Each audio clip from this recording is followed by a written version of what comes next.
ngo hari umubyeyi ngo baroze ngo azapfa ngo mu mezi 7 ngo kandi ngo ikimenyetso ngo arakizi ngo nuko bamutwaye agasharupe bakanga kukamusubiza ngo nicyo kimenyetso ngo cyuko ngo azapfa ngo muri uku kwezi. Nanjye nari mbizi ko nzapfa kuri 30 z'ukwa gatandatu.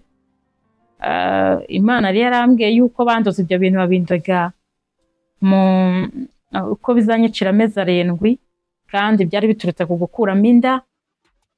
Uwo muntu watwaye iyo sharupe yari afite message ikomeye cyane, yakoranye n'abantu 3. Imana yari yarambwiye bankuzamo inda, imaze kuvamo mpita ndwara ibintu mu nda, ndabyimba, indikajya ibyimba ikagera nkaha. Hari umubyeyi wendaga kubyara muri iyo kipe ariko bashaka igitambo mu itorero. Ni umuntu ugomba gupfa se? Kugira ngo uwo mudamu abyare abone umwana nawe abeho. Byagombaga abone umwana nuko ari umuntu ugomba gupfa. Hagombaga gupfa umuntu kandi wo mu itorero, ariko kandi atari umuntu uri mu ikipe yabo. Kuko nigeze ngira igihe kinini ku buryo ndagerwa mu rusengero ibintu nkajya mvaho ngaho ku rusengero mpita ngenda njya gushaka uburyo nsenga kugira ngo mbe muzima. Umuhanuzi wakurogaga? Umuntu uzakurogaga kandi nawe uri umuhanuzi mu rusengero? Arafite ababyeyi 2. Imana yaje kumishura afite ababyeyi 2 b'abapagani bakorana. Kuko ndabyibuka umwe yaje mu rugo aje gutora urusenda, urusenda umuntu aba yakoze yatetse. Ndaruma hari umuturanyi aragaruka arambwira ati mpa amavuta nanjye njye guteka urwanjye. Ibyo bintu nibyo bakoresheje bakuroga. Amavuta hanyuma rero nabwo batwara n'amafaranga. Ibyo bintu nibyo bakoresheje. Batwara amafaranga gute? Barakwibye? Batwara oya ntibayanyebye. Bantiye amafaranga bambwira ko bagiye gusoza ishyirahamwe nibasoza ishyirahamwe. Ako n'umuntu aguze undi ati we yamaye ndagwa mukanya. Nitugabana ndahita nyagarura. Aragenda bayamara n'icyumweru bayajyana no mu bapfumu. Imana imbwira ibintu 3 byari bihagarariye ibindi, nubwo n'ibindi byose babikoraga. Imbwira ko harimo gusenya ingo n'umwuka wo gutera abantu ubusambanyi. Hanyuma harimo n'umwuka wo kwangisha abantu Imana ariko mu buryo butazwi. Ibintu bikorwa rwihishwa n'iyi myuka inyurira mu bantu bafite akantu k'ubuyobozi mu itorero, bituma hari ibintu byica cyane. Kuko bo baba bafite ububasha mu itorero bagahita binjira. Umwana bamaze kumubaza ko aho nagiye habarangiye umudiyakoni ngo akora ibintu ku kiraro cy'inka, hanyuma inka yaburaga iminsi 4 ngo ibyare, ihita ipfana n'umwana mu nda.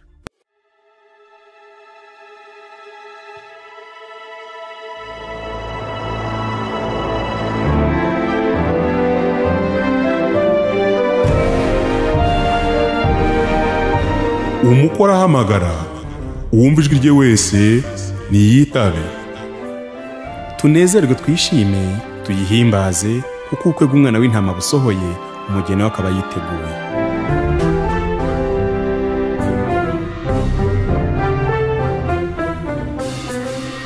Ubuntu bw'Imana ni bube kuri wowe. Iyo mbwiye umuntu ngo amahoro y'Imana ni amahoro atazanwa n'ibyo wariye, atazanwa n'ubuzima wabayemo, atazanwa nuko ikirere kimeze, ahubwo ni amahoro Yesu abantu be. Ntagira akagero ntarondoreka, ahumuriza abayafite, wowe utayataye ntawe yagukuraho. Nitwagize Pamphile, ngize umugisha kongera kubana na mushiki wacu, nagira ngo adusuhuza natwibwire tuze kuganira tuziranye. Ni karibu.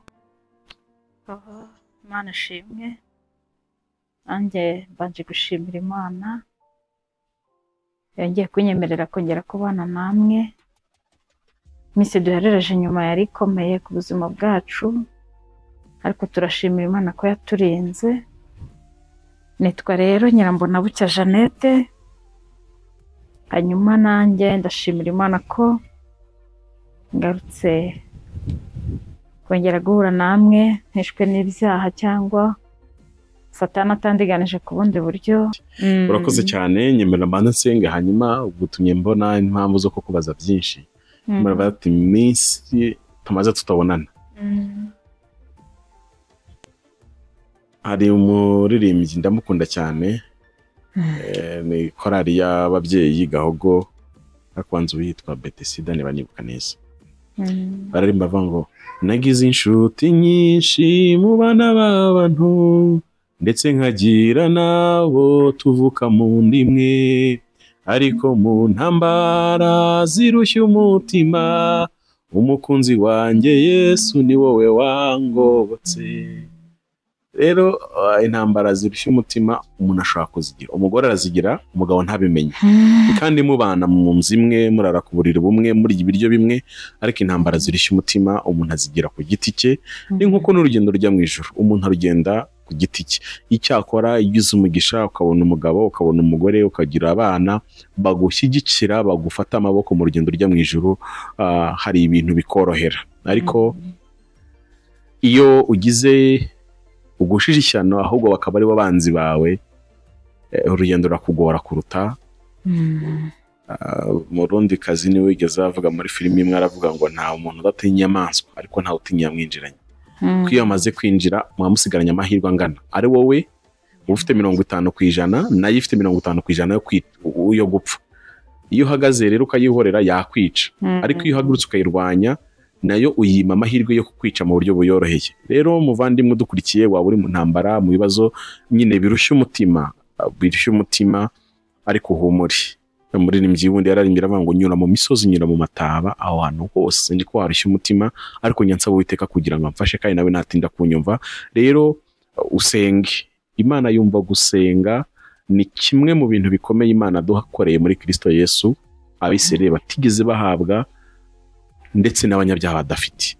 Gusenga tukumvirwa n'Imana. Imana mu izina rya Yesu ndagushimiye kuko usanzwe twumva, waduhaye amahirwe akomeye muri Kristo Yesu, kugira ngo twemererwe kwegera intebe y'ubuntu tudatinya, twinjire mu ihema iryo babandi byorewe n'abawe bose batemerewe gukandagiramo, ariko twebwe Imana twemerera kuryinjira. muri kumwanditseho Heburayo yanditse, kandi akaba ari ihema risumba rya rindi rwose kure. Ndagushimiye kubw'urukundo wadukunze Yesu. Kandi Zakariya yarahanuye aririmba amaze guhabwa umwana w'umuhungu witwa Yohana Umubatiza, aravuga ngo kubw'umutima w'imbabazi Imana ifite, ni uzatuma umuseke udutambikira, zamurikira bicaye mu mwijima no mu gicucu cy'urupfu. Warakoze kuturasira, uko Maraki yari hano aravuga ngo izuba ryo gukiranuka rizaturasira rifite gukiza mu mababa yaryo. Ndagushimiye Yesu, wowe izuba ryo gukiranuka wemeye kurasa mu buzima bwacu kugira ngo tumenye umucyo. Turasenze kandi kugira ngo ukomeze kuduha kugendera mu mucyo nk'abana b'umucyo. Ngadushyigikira muri iki kiganiro, babazi z'Imana zitubeho, kandi imbaraga Imana iha abakozi bayo nazo zidusagirizweho. Bisabye Imana mu izina rya Yesu, amen.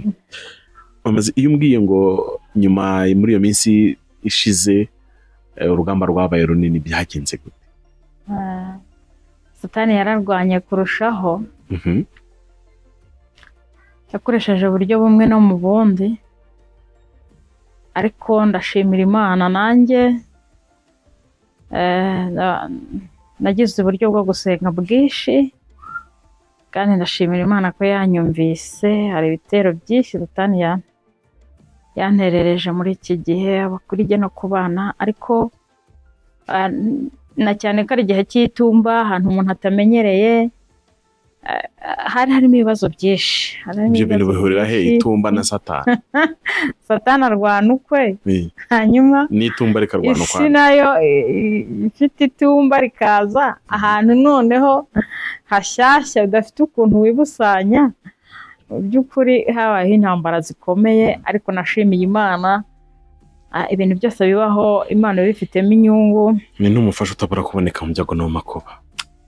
Kuko nkanjye ubu ngubu twatuye hafi y'u Burundi, ariko naravuze ko ntashobora kujya i Burundi kubera kunyura mu bwato, nkumva sinabikora nyine. Ariko muri ibyo bihe nagize abantu bamba hafi mu gusenga, barambwira ati ngwino tujye gusenga, ariko bampisho tugiye gusengera. Hanyuma rero tugera kuri Muhazi, barambwira ati turambuka. ndababwira mu buzima usanga utinya kwambuka amazi. uriya mwana arwaye nabwiye Imana ngo numvaga ari ikintu gikomeye mpigiye umuhiga Imana ndayibwira nti nimbona unkirije umwana nzambuka njye Burundi njye kugushimirayo kubera ukuntu utinya kwambuka kubera ukuntu ntinya amazi. Noneho rero nta nubwo ubwo nzi ko hari ubundi buryo numvaga nyine uburyo buhari ukwambuka mu mazi mu bwato kandi ntabishaka, ariko mbwira Yesu ni nimbona ngiriye neza umwana wanjye agakira nzajya Burundi njye kugushimirayo. Hanyuma rarakize ngira ikibazo nzajya Burundi gute? Ntabwo yibagirwa ubwo muhigo nawe wibukijwe nuko nyine ngiye mu bwato. Mbona birakunze turambuka barambwira tugomba kujya gusenga. Warahumirije se kugira ngo mwambuke? Bampaye akasharupe ndipfuka.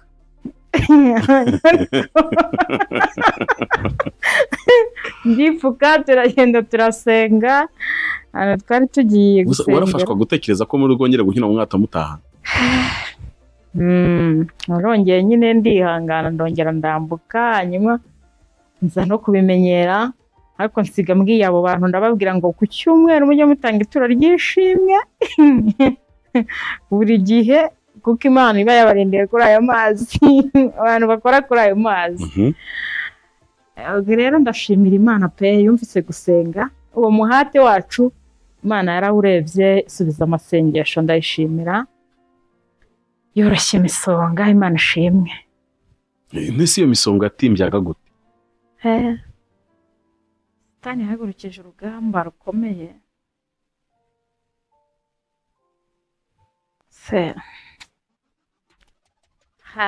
Hajemo imikorere ya Satani mu rugo myinshi ihambaye. Ndanibuka cyagiye unyandikira umbwira uti nsengera rwose. Rero gusa nuko Satani atanesha ariko azi kurwana buriya. azi kurwana gusa ikintu kimwe Imana yamwimye ni ukunesha. Icyakora abantu atanesha nabo ari muri Kristo Yesu gusa. Ariko abahunze bakava kuri Kristo Yesu ahita batimbagura rwose. Niwo mugisha rero ngiye nagize kuko muri icyo gihe nagize gusenga gukomeye, natewe n'ibitero byinshi kandi byose bikaza mu buryo Imana yamenyesheje, kandi ugiye guterwa gutya bigiye kunyura muri izi nzira. Rwana gutya ikakubwira turwane gutya ubigenze gutya, hanyuma bigata agaciro. Muri icyo gihe rero nibwo nongeye kwibutswa nyine gukomeza ibi bintu numvaga ngewe kubera ibintu nagiye ncamo. Iyo hatabayeho umuriri mwinshi ntabwo apfa kuvuga ndicecekera, mba numva nta kintu bitwaye. Intambara zatumye kubera intambara naracogoye, ntabwo nzi niba no gucogora nta bintu bikiryoha muri iki abikiryoha uretse wenda nko gusunika bakunda Imana bisunika, ariko ubundi ivuze ngo nkuhaye uruhushya narekera nabyihorera. Ariko cyatumye nkanguka ngira iyerekwa rimwe mu itorero rimwe, hanyuma mbona umushumba waryo umwe ampaye mikoro arambwira ngo hagarara imbere y'abo bantu babwire. Nkitangira kubabwira rero umushumba ahita agenda, nabonaga afite izindi gahunda. Nitegereje mbona urusengero wese baruhunga basigamo jyenyine. Bansizemo baragenda bicara ruguru y'urusengero nyine badashaka kumva ibyo mvuga, kandi umushumba wampa mikoro nabonaga bishaka kandi abisizemo n'imbaraga. Noneho bisoza rero bagiye bose, nanjye ibyo nkora nakoraga njye narakomeje ndabikora ndasoza nta bantu bahari. Kuko nabonaga abantu babiri b'abacuranzi hirya yanjye nabo banyitegeye bagiye kure, nanjye ndi kumwe n'umuntu hafi aho umwe ariko ntabashije gusobanukirwa. Gashoboka ko ari marayika arafashe, ndangije kuvuga ibyo ngomba kuvuga batabyitayeho, mpita ntanga mikoro nyiha baba tekinisiye, mpita sohoka. Nkisohoka nitegereje mbona hafi aho hari ahantu hari kantine, mbona umudamu w'umushumba asohotsemo nawe yagiye muri ba bandi bampunze. Hanyuma mpita mpagarara ndamubwira nti rero ndamubwira ngo numvise ngo ngomba kumubwira, ndamubwira ngo iby'isi muzabibona ariko ubugingo ntimuzabubona. Hanyuma mubwirana mu izina rye no mu izina ry'aba bandi bose. Nkangutse ndavuga ariko ntabwo nzi ibyo ari byo, ariko ndavuga ibyo ari byo byose Imana yo ibona umurimo wayo nyine uko umeze. Bivuga ngo abantu bashobora kuba hari ibintu bahugiyemo by'isi, ariko kandi bitwa n'abakozi b'Imana ku buryo iby'ubugingo byo bashobora kutazabibona, kuko numvaga ariko mbwirwa ngo mbabwire. Rero ntabwo byoroshye gusenga cyane cyangwa kugera ibigeragezo byinshi, bituma hari uburyo bumwe winjira mu bintu by'Imana byagutse, ukabona ko hari ibintu byari bihishwe utari kuzamenya. Ariko nyine gusenga cyane ari ibintu bituma umuntu yinjiramo. Gusenga bikingura ijoro. Tuvuga nawe urambwira uti noneho ndumva mpagurutse hari ibintu ngomba kuvuga. Umwanditsi umwe wanditse aravuga ngo kubabazwa kwanjye kwatumye negera Imana. Nawe mu ntambaro mazemo iminsi isoko byaragukoze ku maso bigatuma noneho hari ibyo ukwiye kuvuga, nayo ngo akanye noneho utuganirire nk'uko byuzuye umutima wawe. Hanyuma ngewe ndaza nkubaza nyuma. Hayi murakoze. N'ubundi n'uburyo bw'ibintu nagendaga nsimbuka ko hari ibintu ubona ubuzihari katari ngombwa cyangwa se ukabona ubyinjiyemo bishobora kuba hari ikintu byakwangiza. Ariko muri iyi minsi maze na cyane ko nubwo ntabivuze, ukwimuka kose Imana ashaka ko nzavuga ubu buhamya, ni nacyo yambwiraga kuva kera, ariko nkumva sinzabishobora, nkumva sinkwiye kubivuga. Mbeza kurwana intambara rero yo kutabivuga, ariko birangira Imana iciye inzira ndabivuga. Hanyuma mu kubivuga rero hari ibintu bimwe nagiye simbuka najyaga numva atari ngombwa. Rero muri iki gihe Mwuka yarasanze ambwira ko nari nkwiye kuvuga ingaruka z'urwango nagiriye mu itorero, banyanze, hanyuma ingaruka kuri jye no ku itorero.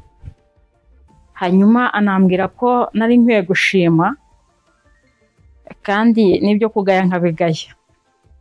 Ibyo bintu rero nagendaga mbisimbuka numvaga atari ngombwa kubyinjiramo, ariko byabaye ngombwa nyine ko nza kubivuga.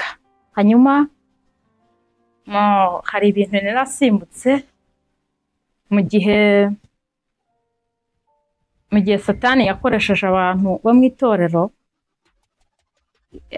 mu rugamba rwo kugeragezwa na bene data tubana mu itorero.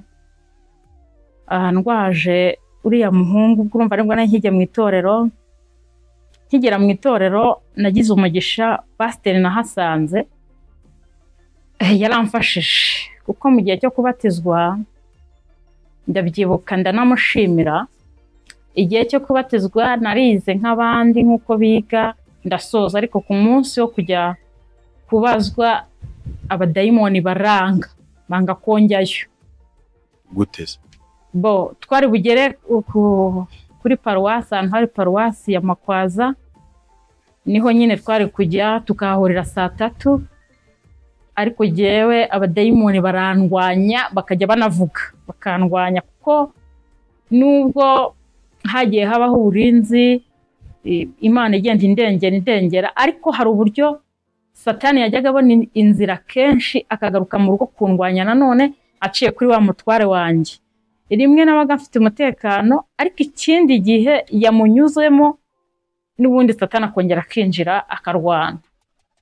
Rero muri icyo gihe nari bugere kuri paruwasi 3:00, ariko ikintu cyari gitangaje ni ukuntu ntageje 7:00. Ntabwo abadayimoni bivugiraga muri nde? Barambwiraga ati ntabwo uzabatizwa, kandi nanjye numvaga kuzajya mu mazi menshi ari ikintu gikomeye gishobora kuzanyorohereza. None nasenze isengesho ndabibwira ntuzambabarire rwose igihe cyo kubatizwa nikigera byibura ibi bintu bimbaho bimwe bizagira iherezo. Kandi ni ukuri byagize umumaro koko, hari ibintu bimwe byase bihinduka, ubuzima bwanjye numva burahindutse na cyane ko numvaga nabigize intego kandi nkumva Imana izabicamo, izaca ku mubatizo, hanyuma Imana ifashe rwose nibire numve hari ibintu bisigaye mu mazi nduhuke. Ariko rero nyine mu kugera kuri uwo mwanya ndabyibuka ko byagoranye. Nyine mu gitondo ndabyuka nkumva narwaye, nkumva simbasha kugenda, ubundi ya majwi ya Satani yajyaga antera akambwira ati ubundi urabatizwa, nubatizwa uyu mukecuru uzamucika, n'ubundi ntazabura kukwica, kubatizwa nta kintu bizakumarira. Mbese Satani akagenda anyereka ibintu byinshi, uzabatizwa se umwana wawe akiri abe muzima? Noneho hakabaho n'akamuntu nyine nkumva acitse intege, abadayimoni barandwanya kugeza saa saba. Ariko ngira umugisha ndahatiriza kwa kuntu kwa kera numvaga mfite ishyaka n'umuhate byo gukorera Imana, bindahatiriza ngerayo. Ngeze ku muryango mpahura na pasiteri wanyakiriye, arambaza byakugendekeye gute, ndamutekerereza, ariko arambwira ati n'ubundi ko usanzwe uri umukristo mwiza, kuko twari tubizi nubwo uje muri iri torero ryacu na kare kose nta kintu twari tukuziho, nta kintu cyakuza kubatizwa ku munsi umwe gusa, kandi kwiga warabikurikiranye. Nuko numva aranyakiriye. Rimwe ndi kugenda ndi mu nzira, rimwe amajwi yarambwiraga ati n'ubundi nugenda urasanga bashoje, cyangwa se nusanga batashoje ntibari bukwakire. Ariko ndashimira Imana, shimira n'uwo mushumba nyamugiriyeho umugisha, arareka ndabatizwa, Imana iramukoresha. Numvise ari ikintu gikomeye, rero ndakimushimiye imbere y'Imana n'imbere y'abantu. Uretse ko nabimubwiye, ndamubwira ntiwankoreye ikintu gikomeye, ndabimwibutsa akambwira ati simbizi. Ariko icyo gihe rwose ndamushimira imbere y'Imana ko yamfashije kubatizwa. Hanyuma ngeze mu itorero rero nabaye umuririmbyi, ibyo byo narabisimbutse. Twagize umubwirizabutumwa araza aravuga ngo abantu baririmbaga bose nibahaguruke, umuntu wese ahitemo korari ajyamo azajya aririmbiramo. Hanyuma mpitamo korari, ndabyibuka neza, ariko yari iyobowe na wa muntu twagiranye ibibazo w'umudiyakonikazi kandi wari uyoboye korari. Hanyuma ninjiramo naririmba, akangerageza kuvanga ijwi ryanjye ntirimeze neza, ndagenda nkubitikira muri iyo korari. Ngeze rero kuri cya gihe umwana yarahuye n'ikibazo, nagiye kumuvuza ijisho, naragiye mara icyumweru kuri kaminuza. Nyine urumva ntibabimenye, byamenye abantu bake, twabanaga muri gurupe. Hanyuma rero dutaha ari kuwa gatandatu ndavuga nti rero ndumva afite ishyaka ryo kujya muri korari. Hanyuma na wa munaniro wose maranye icyumweru mu bitaro, haba hagakosa ndakerererwa, nkerererwa korari. Twatangiraga saa 8, mageze rero niyo stress yose, uwo muyobozi ntiyaraza ahantu ndi, ambwira amagambo akomeye, ndakomereka ku buryo nahise numva ntazi ukuntu mbaye mu mutwe. Ambwira amagambo menshi y'ukuntu nasibye ku wa mbere, ambwira ukuntu ntaheruka nyine kujya muri korari, ntazi ikintu cyabinteye, ariko ambwira amagambo akomeye. Numva ubwenge bubaye nk'ubuhungabanye, ntaha nibaza. Urumva sinagize umwanya wo kumubwira nti narindi kwa muganga, oya, naracecetse. Nta gusa numva mbabaye umutima, nibaza ariko abantu baba batabajije umuntu n'ikibazo yagize bakamutuka. Rero birangusha, ariko ndakomeza ndihangana nyine ndaririmba. Muri icyo gihe nibwo nimukaga. Hanyuma nyuma yaho ngarutse, uwo mubyeyi n'ubundi akimbona bari gusoma icyemezo banazanye, avuga amagambo akomeye nabwo mu iteraniro. nasohotse abantu barambwira ati yitonganije ngo ko wari waragiye kandi wari wasize ku isoko ngo ugurishe ugaruwe n'iki. Hanyuma bita bintera numva mbese byibinyibutsa bya bintu bya mbere yakoze. Naragiye bahashize imyaka 3 narimutse ndagarutse, nabyo biramubangamira ngo impamvu ni ngarutse. Bimubangamiye rero bavuga amagambo akomeye, numva bintenyesheje kujya muri korali riya. Hanyuma mbaho ngaho rero numva afite umutima udakunda korali, numva sinasubira mu murimo w'Imana kubera intambara z'uwo mubyeyi. Rero bikomeza gutyo, bikomeza kuba intambara. Nyuma nari mfite akantu gasa n'aka business ndi gukora muri corona, hanefite ukuntu mbona utuntu nkongera nkatugurisha, nifite umuntu ntugurishaho. Hanyuma rero yari umuntu w'umugabo. Uwo mugabo rero ku buryo nko ku kwezi nashoboraga kumubonaho nk'ibihumbi 10 bitewe n'ibyo bintu n'iyo business twakoranaga. Rero uwo mubyeyi ngakora inshingano ze nk'umudiyakoni, ntiyambwira ati nabonye witwara nabi ukorana n'uriya muntu nabi, ahubwo aragenda anjyana mu nama ngo baraterana ngo baravuga ngo agiyewe ngo ngirana agakungu n'uwo mugabo. Nabyo mbimenye ndavuga nti abantu ko batambajije impamvu mba ndi hariya biba bimeze gute. Ari ukuntu nyine ukorana n'umuntu ibintu by'itumari by'amafaranga, ariko kubera abakiriya afite bikagusaba wenda kumutegereza kugira ngo nahuguka akwishyure. Hanyuma rero bambonayo bakagira ngo wenda dufite izindi gahunda dupanga, kandi nawe yari umukristo mwiza wo mu badive, nta bintu bindi twakoranye. Ariko nabyo arabizamura nyine, mbese arabijyana. Rero nagiye ngira inkomyi ziturutse kuri uwo muntu zituma nakorera Imana neza, nkikanga. Noneho bigera ku rugero rero narezwe. Ibi ni ibintu nagiye nsigamo inyuma mu buhamya, numvise umwuka w'Imana ntegeka kubisesengura. Hanyuma muri icyo gihe rero uyu muntu rero akaba n'umwana mu rugo kwa mushumba, n'umuntu uri hafi aho ngaho. Rero akora ibintu nk'umuntu udafite umuntu wamuvuga wamuvogera, si banamuregayo. Mbese ni umuntu ubona nyine akora ibintu ariko afite ikindi kintu yishingikirijeho. Hanyuma muri icyo gihe rero bigeze kundega, cya gihe bavuze yuko ngo nigeze mpanura nkavuga ngo abantu bararoga, ariko biturutse kuri rya tsinda. Bwari uburyo bwo kunshogoza nyine kugira ngo ntakore uriya murimo w'Imana bari bantoreye muri minisiteri y'ab'ingenzi, kuko umwuka w'Imana yambwira kuvuga aka kantu.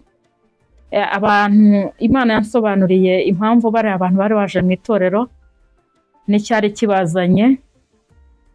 Ibo ubwabo nari nasobanuriwe ko impamvu yo kuza mu itorero badashaka abanyamwuka ko bongera gukorera mu itorero. Hanyuma rero bagashaka, bari bafite intego y'uko aribo bakamenyekana kandi nk'abanyamasengesho bashoboye. Izi mbaraga ntizizamenyekane zindi, ahubwo nyine bakaribo bitwa abakozi b'Imana ku uwo musozi. Ntihazagire undi muntu utari mu ikipe yabo ukomeza gukorera Imana kuri iryo torero. Rero Imana irabinsobanurira neza, ariko nyine noneho babona jyewe sinshobora kujya ku ruhande rwabo, bumva ko byangiye muri za nzozi, kandi babona n'ubundi sinzagwa ngo mbivemo mbabise mbaho umwanya. Hanyuma rero habaho kurwanya umurimo w'Imana muri jyewe. Nibwo rero bigiraga inama ko bari bamaze kuba ikipe nini. Umwuka yari yarankoreye ikintu gikomeye, arambwira ati umuntu wese uzajya winjiramo muri iriya kipe nzajya mukumenyesha, hanyuma nawe ujye uba maso. Nari mfite inshingano nahawe n'umwuka, ariko zitazwi n'umushumba, zitazwi n'itorero. Niyo mpamvu ntasibaga mu masengesho cyangwa se mu iteraniro. Nta kintu cyatumaga ntaba imbere y'Imana, n'ubwo izo ntambara zose zabagaho. Nta kintu na kimwe nari nemere cyari cyemeye kumvana mu mwanya. kuko nigeze ngira igihe kinini ku buryo ndagerwa mu rusengero ibintu nkajya mvaho ngaho ku rusengero mpita ngenda njya gushaka uburyo nsenga kugira ngo mbe muzima. Nabibanye igihe kinini ariko bigeraho Imana ifitesha agaciro, nabo babona yuko nta kintu bikoze. Ubwo bwari uburyo bwo kunaniza kugira ngo ntaguma muri za nshingano umwuka ari yampaye. Rero kugira ngo bananize neza bahita bandegera umushumba ntiyambwira ati barakureze kandi ibyo bakureze ni ibi, byibura ngo ampamagare tuganire nanjye nk'umuntu baregeye, ambaze ati se ibintu bakureze urabizi cyangwa ntubizi. Ntiyabimbwira, ariko nzaburana nk'ejo umwuka w'Imana aransanga, nari ndi kwahira, ndabyibuka ndi kwahirira inka nimugoroba mu kwa 11, umwuka arambwira ngo ejo uzaburana. Hanyuma ndamubwira nisanga reba abagore birirwa bavuga ko navuze ko baroga, ningera nzahita mbyemera, nzavuga ko baroga, ubundi hanyuma icyo bazakora ni wowe ukiza Imana. Umwuka arambwira atoya, ibi bintu ntiwabivuze, aba bantu bafite gahunda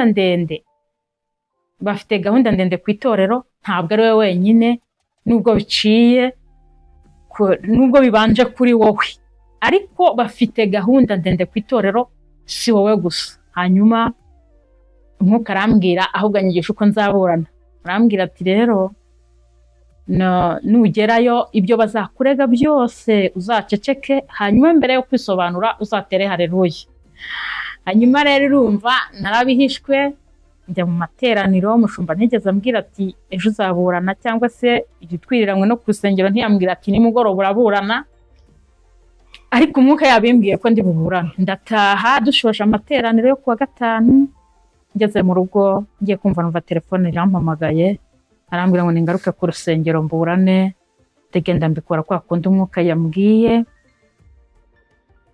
Hanyuma ntibyanamfata kuko uwo mwaka nagiye mfite ibimenyetso. Umwuka yari yambwiye tuzajyana iki kimenyetso, uzajyane n'iki, kuko bari mu kwa 6 n'ubwo hari mu kwa 11.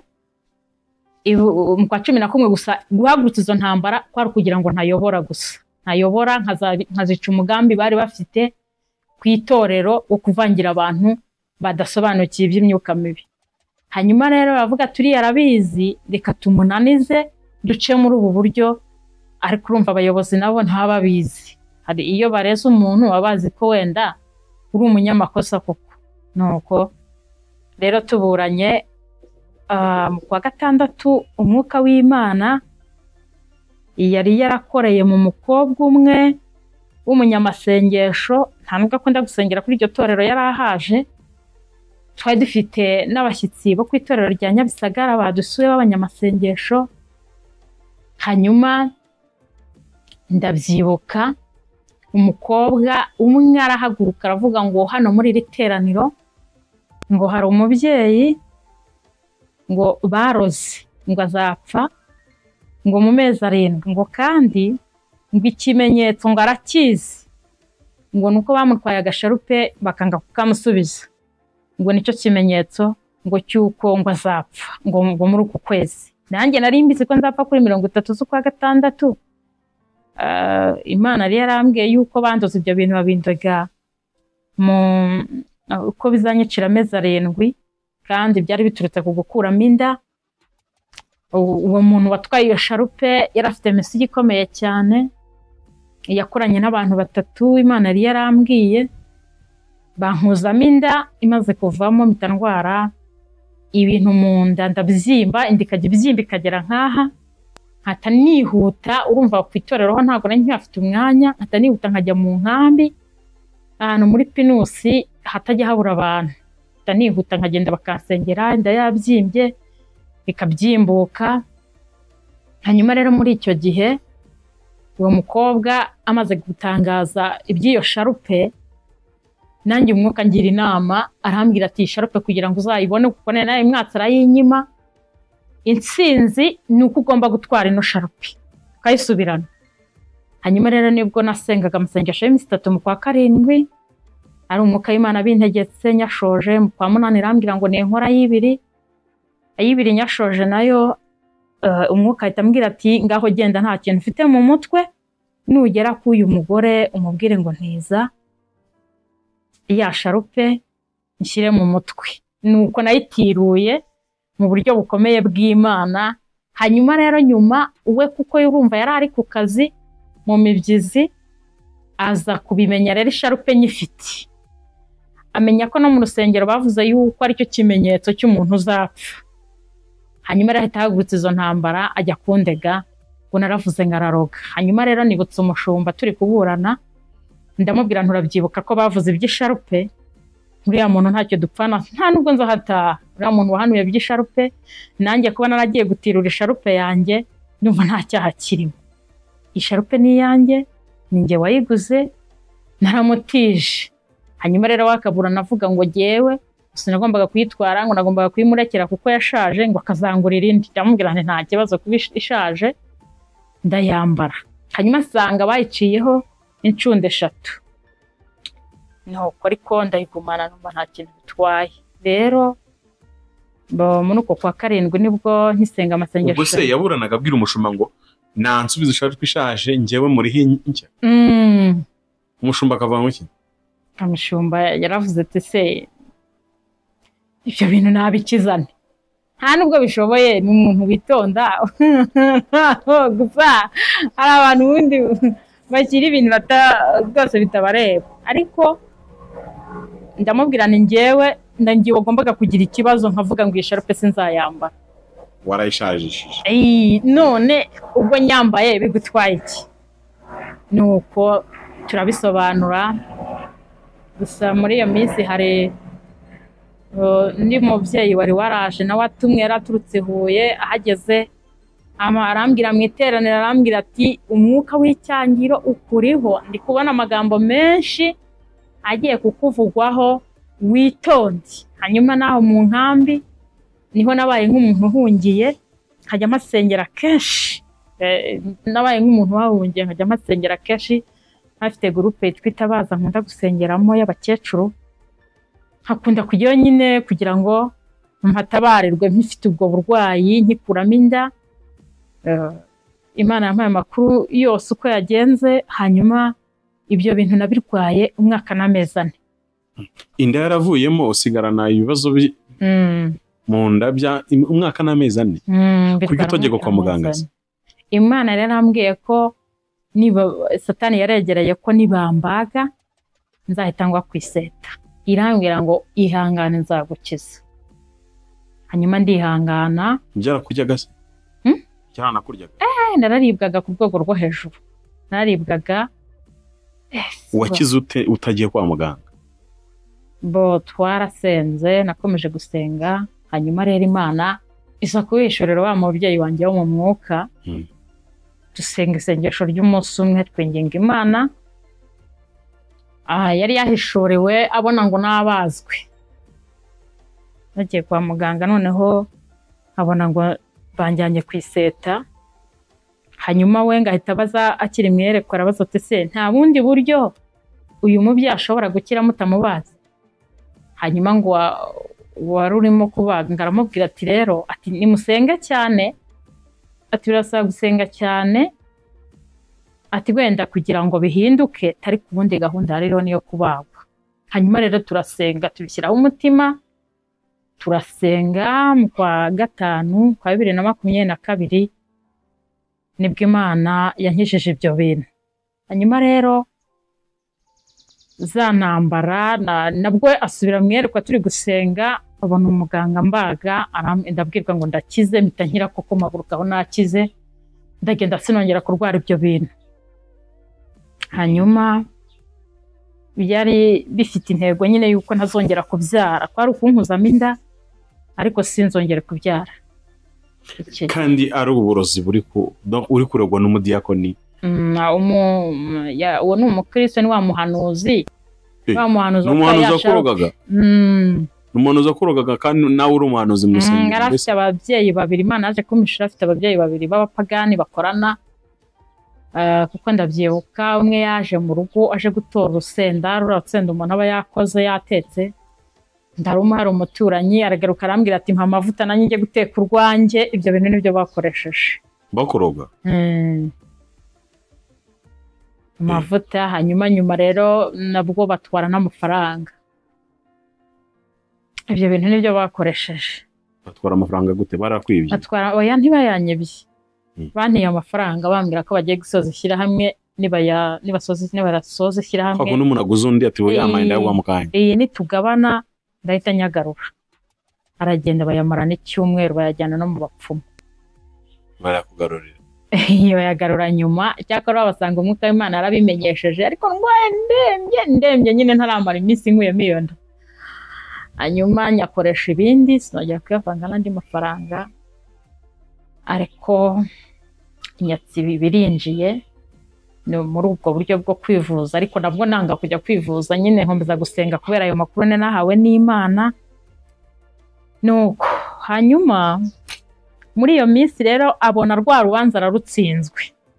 Aravuga ati ariko singeze ku ntego, urumva niwe bari batoyemo ugomba guhagararira, kuko abantu benshi bari muri iyo kipe ariko itorero ntiribizi.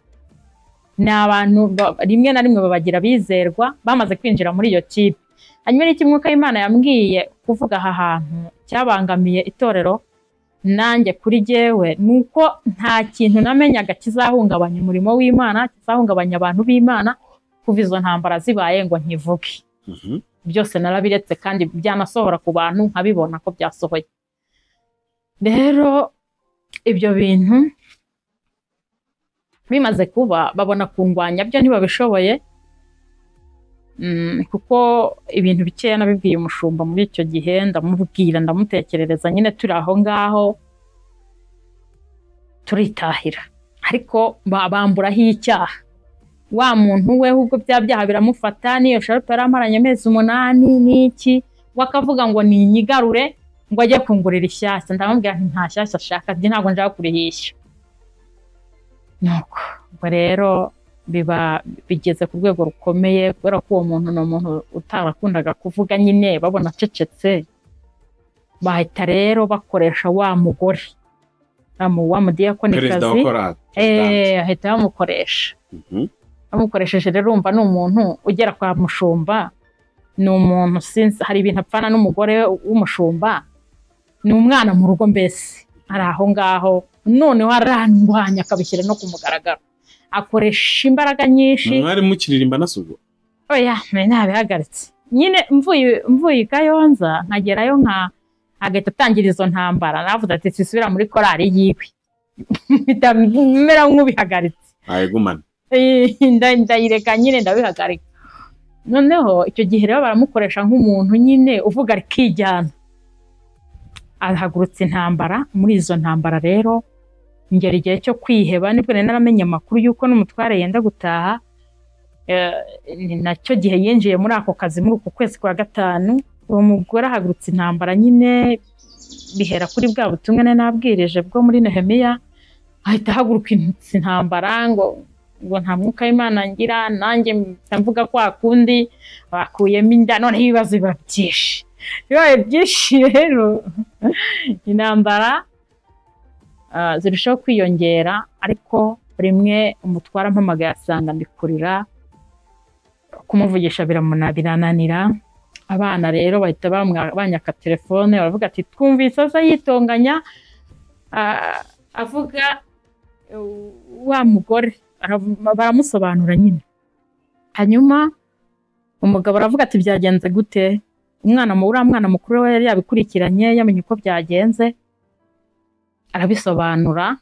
Umutware rero ahita ahamagara pasiteri, aramubwira ati mbwiza ukuri, kuko icyo gihe bari bakoze ikintu gikomeye. Nibwo bahise baterana bakora politike. Uwo mugore ngo aravuga ngo uwo mubyeyi wanjye wo mu mwuka ngira, yari dirigente wa korari yabo, niwe yidirijaga, ngo baraterana baravuga ngo agomba kuvaho, ngo kubera yuko yanze kunyigisha kureka iki. Ntabwo nzi ukuntu babyise muri iyo minsi, ariko wenda byibuka ko yamukuye ku rusengero akamuherekeza, akamubwira, akamugeza ahantu ku murenge, ruguru y'umurenge, aramubwira ati niba utarekanye na mama nziza ngiye kugukura muri korali, ngiye kugukura ku buyobozi bwa korali. Aramubwira ati mama nziza, ngo uriya mugore ni mubi, ngo niba utamuretse ngo nzagukura ku buyobozi bwa korali. Utayobora? Ahita agenda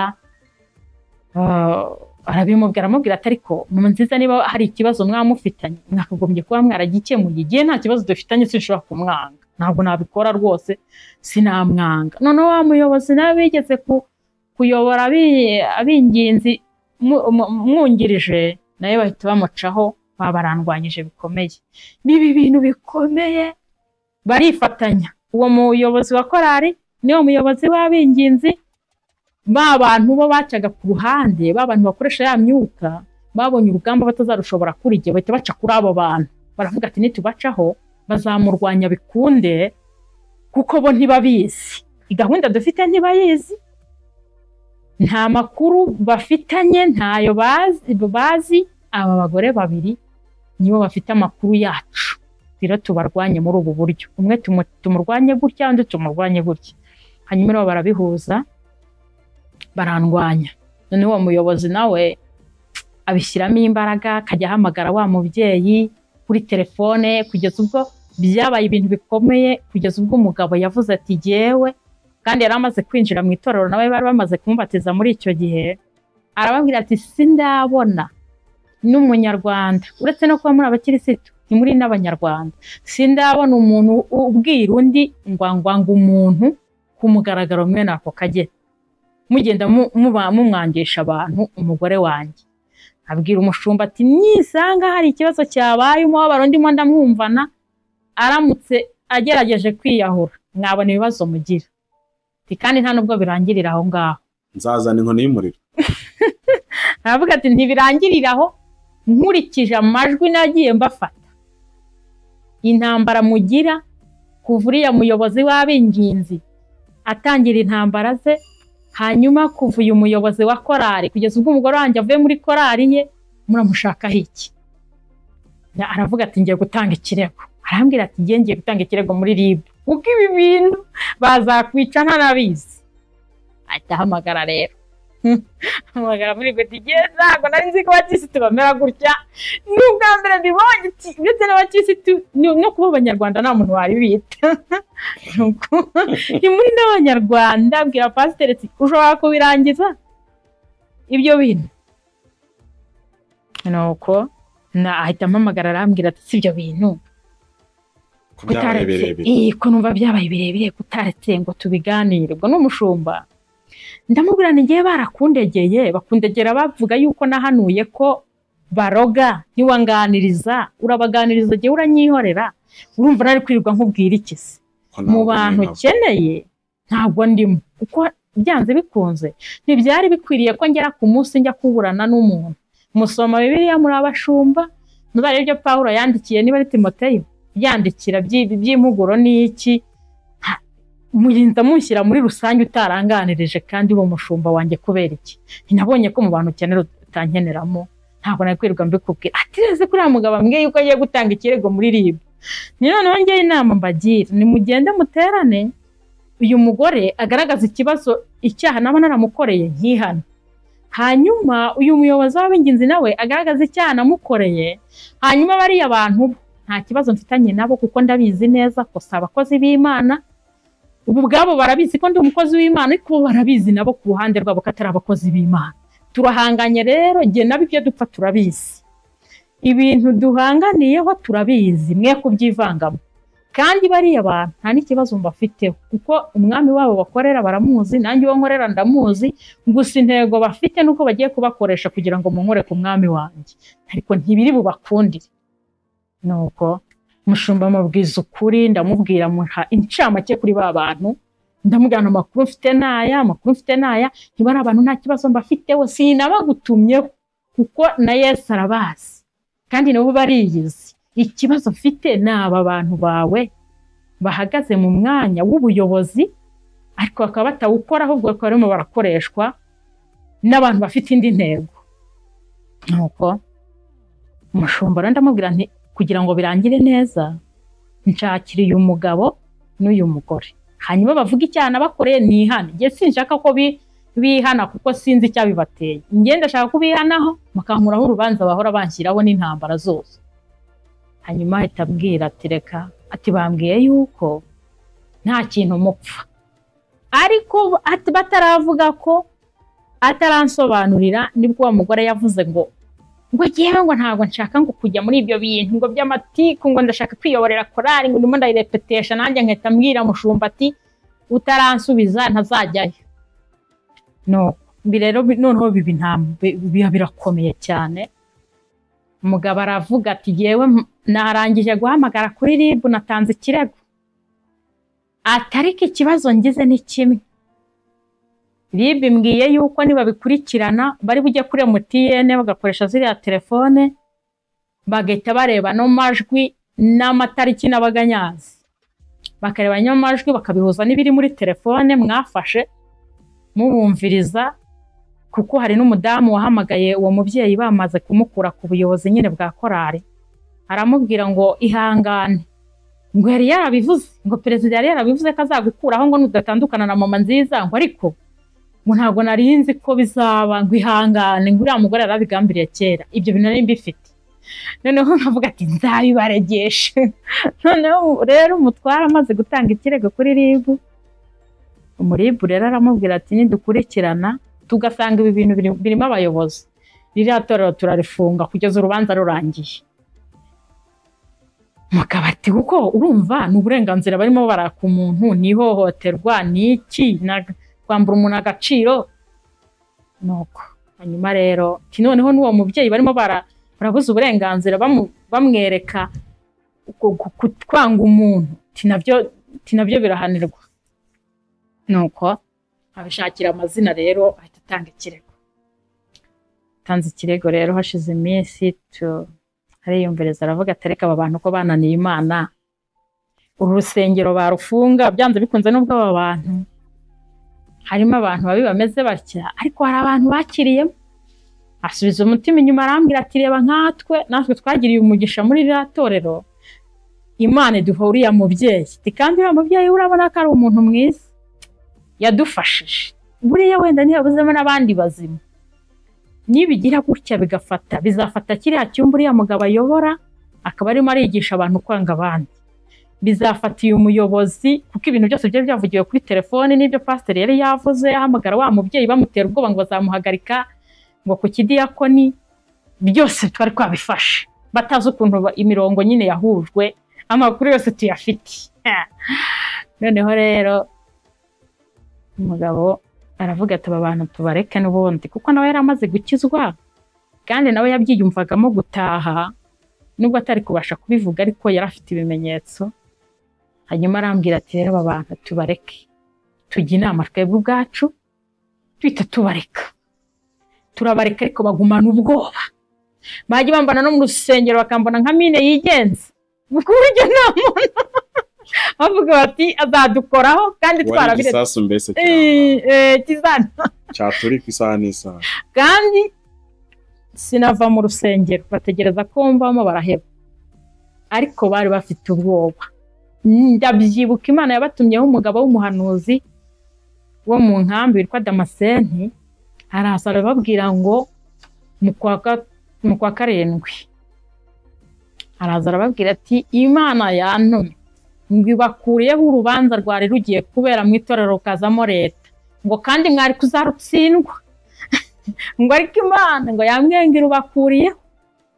Nuko nibwo icyo gihe twari twarabiretse, ariko banga kubyizera nabwo. Giye nari impari bahagubwa butumwa, ariko no kubwizera ntibyabamo kubera ukuntu nyine bumvaga umugabo yabisizemo imbaraga.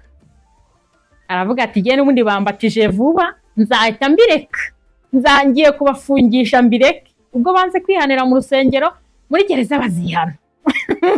Nuko ubwo rero tugira inama turabireka, Imana ibatumaho ibabwira gutyo, ariko nabwo ntibabyakira. Hanyuma nkomeza guhura n'ingorane muri uko kwezi, nibwo uwo mubyeyi yari afite ubutumwa ku itorero nyine rya Nyabisagara. Agiyeyo rero ari afite umwana, kandi umwana ari we yemera gusa. noneho rero abwira umushumba ati nzajya i Nyabisagara ariko ati ndashaka kuduha uruhushya tugiye na mama nziza ati kugira ngo azamfashe umwana.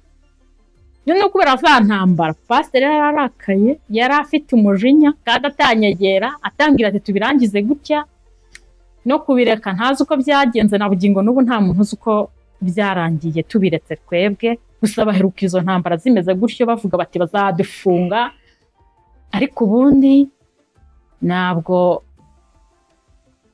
yari arakaye cyane ahita amubwira n'umujinya wose ngumva ngo ntabwo nareka mujyana, amubuza ko tujyana, amushakira abandi bantu babiri bajyana i Nyabisagara mu ivugabutumwa, umwana aranabanga, hanyuma afatwa n'umuntu waho kuri iryo torero, ariko nyine yirirwa barushya, yirirwa bazengereza, umushumba nyine yabyanze ngo ntashaka ko tujyana, mbese ukabona arandakariye biturutse kuri wa mugore usa n'umwana wo mu rugo rwabo kandi n'umuyobozi wa korari arandakarira, umugore we arandakarira, mbese bararakara na bugingo n'ubu bafite uburakari nk'ubw'intare.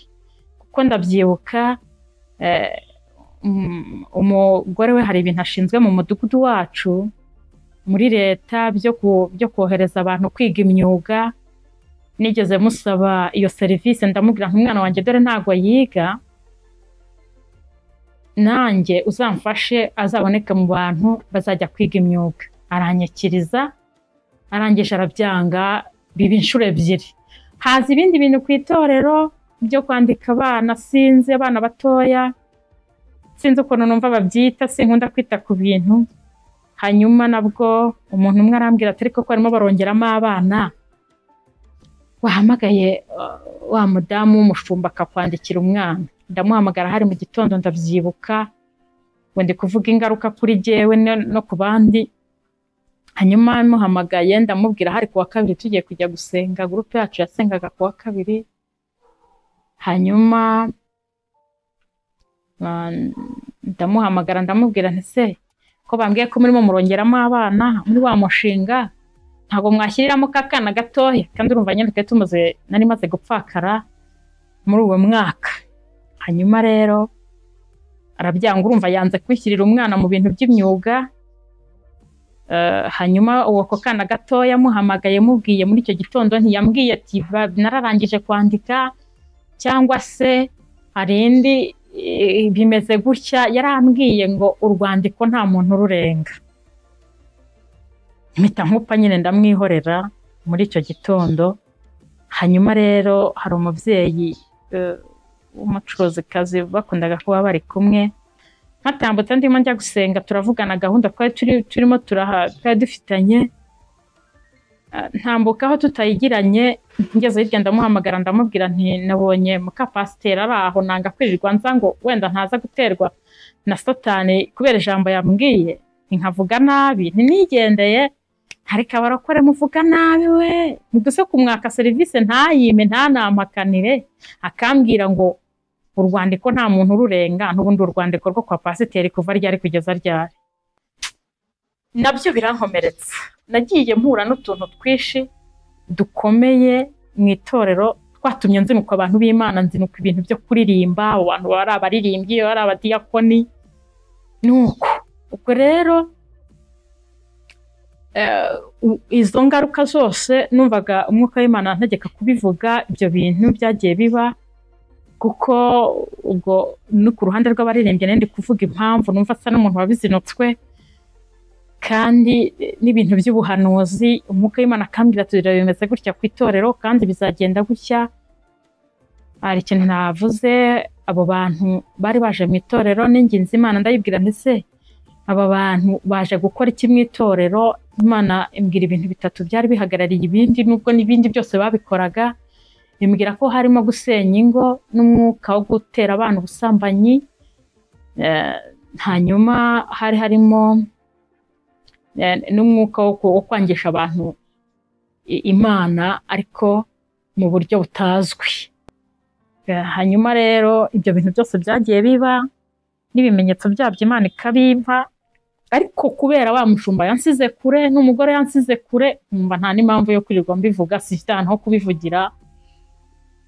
Ndabireka nyine bikajya bisohora. Ndabyibuka igihe kimwe abantu bamwe bo mu itorero bapanze umunsi mukuru, ariko hari ibintu bashaka gusohora. Hari umubyeyi wendaga kubyara muri iyo kipe, ariko bashaka igitambo mu itorero.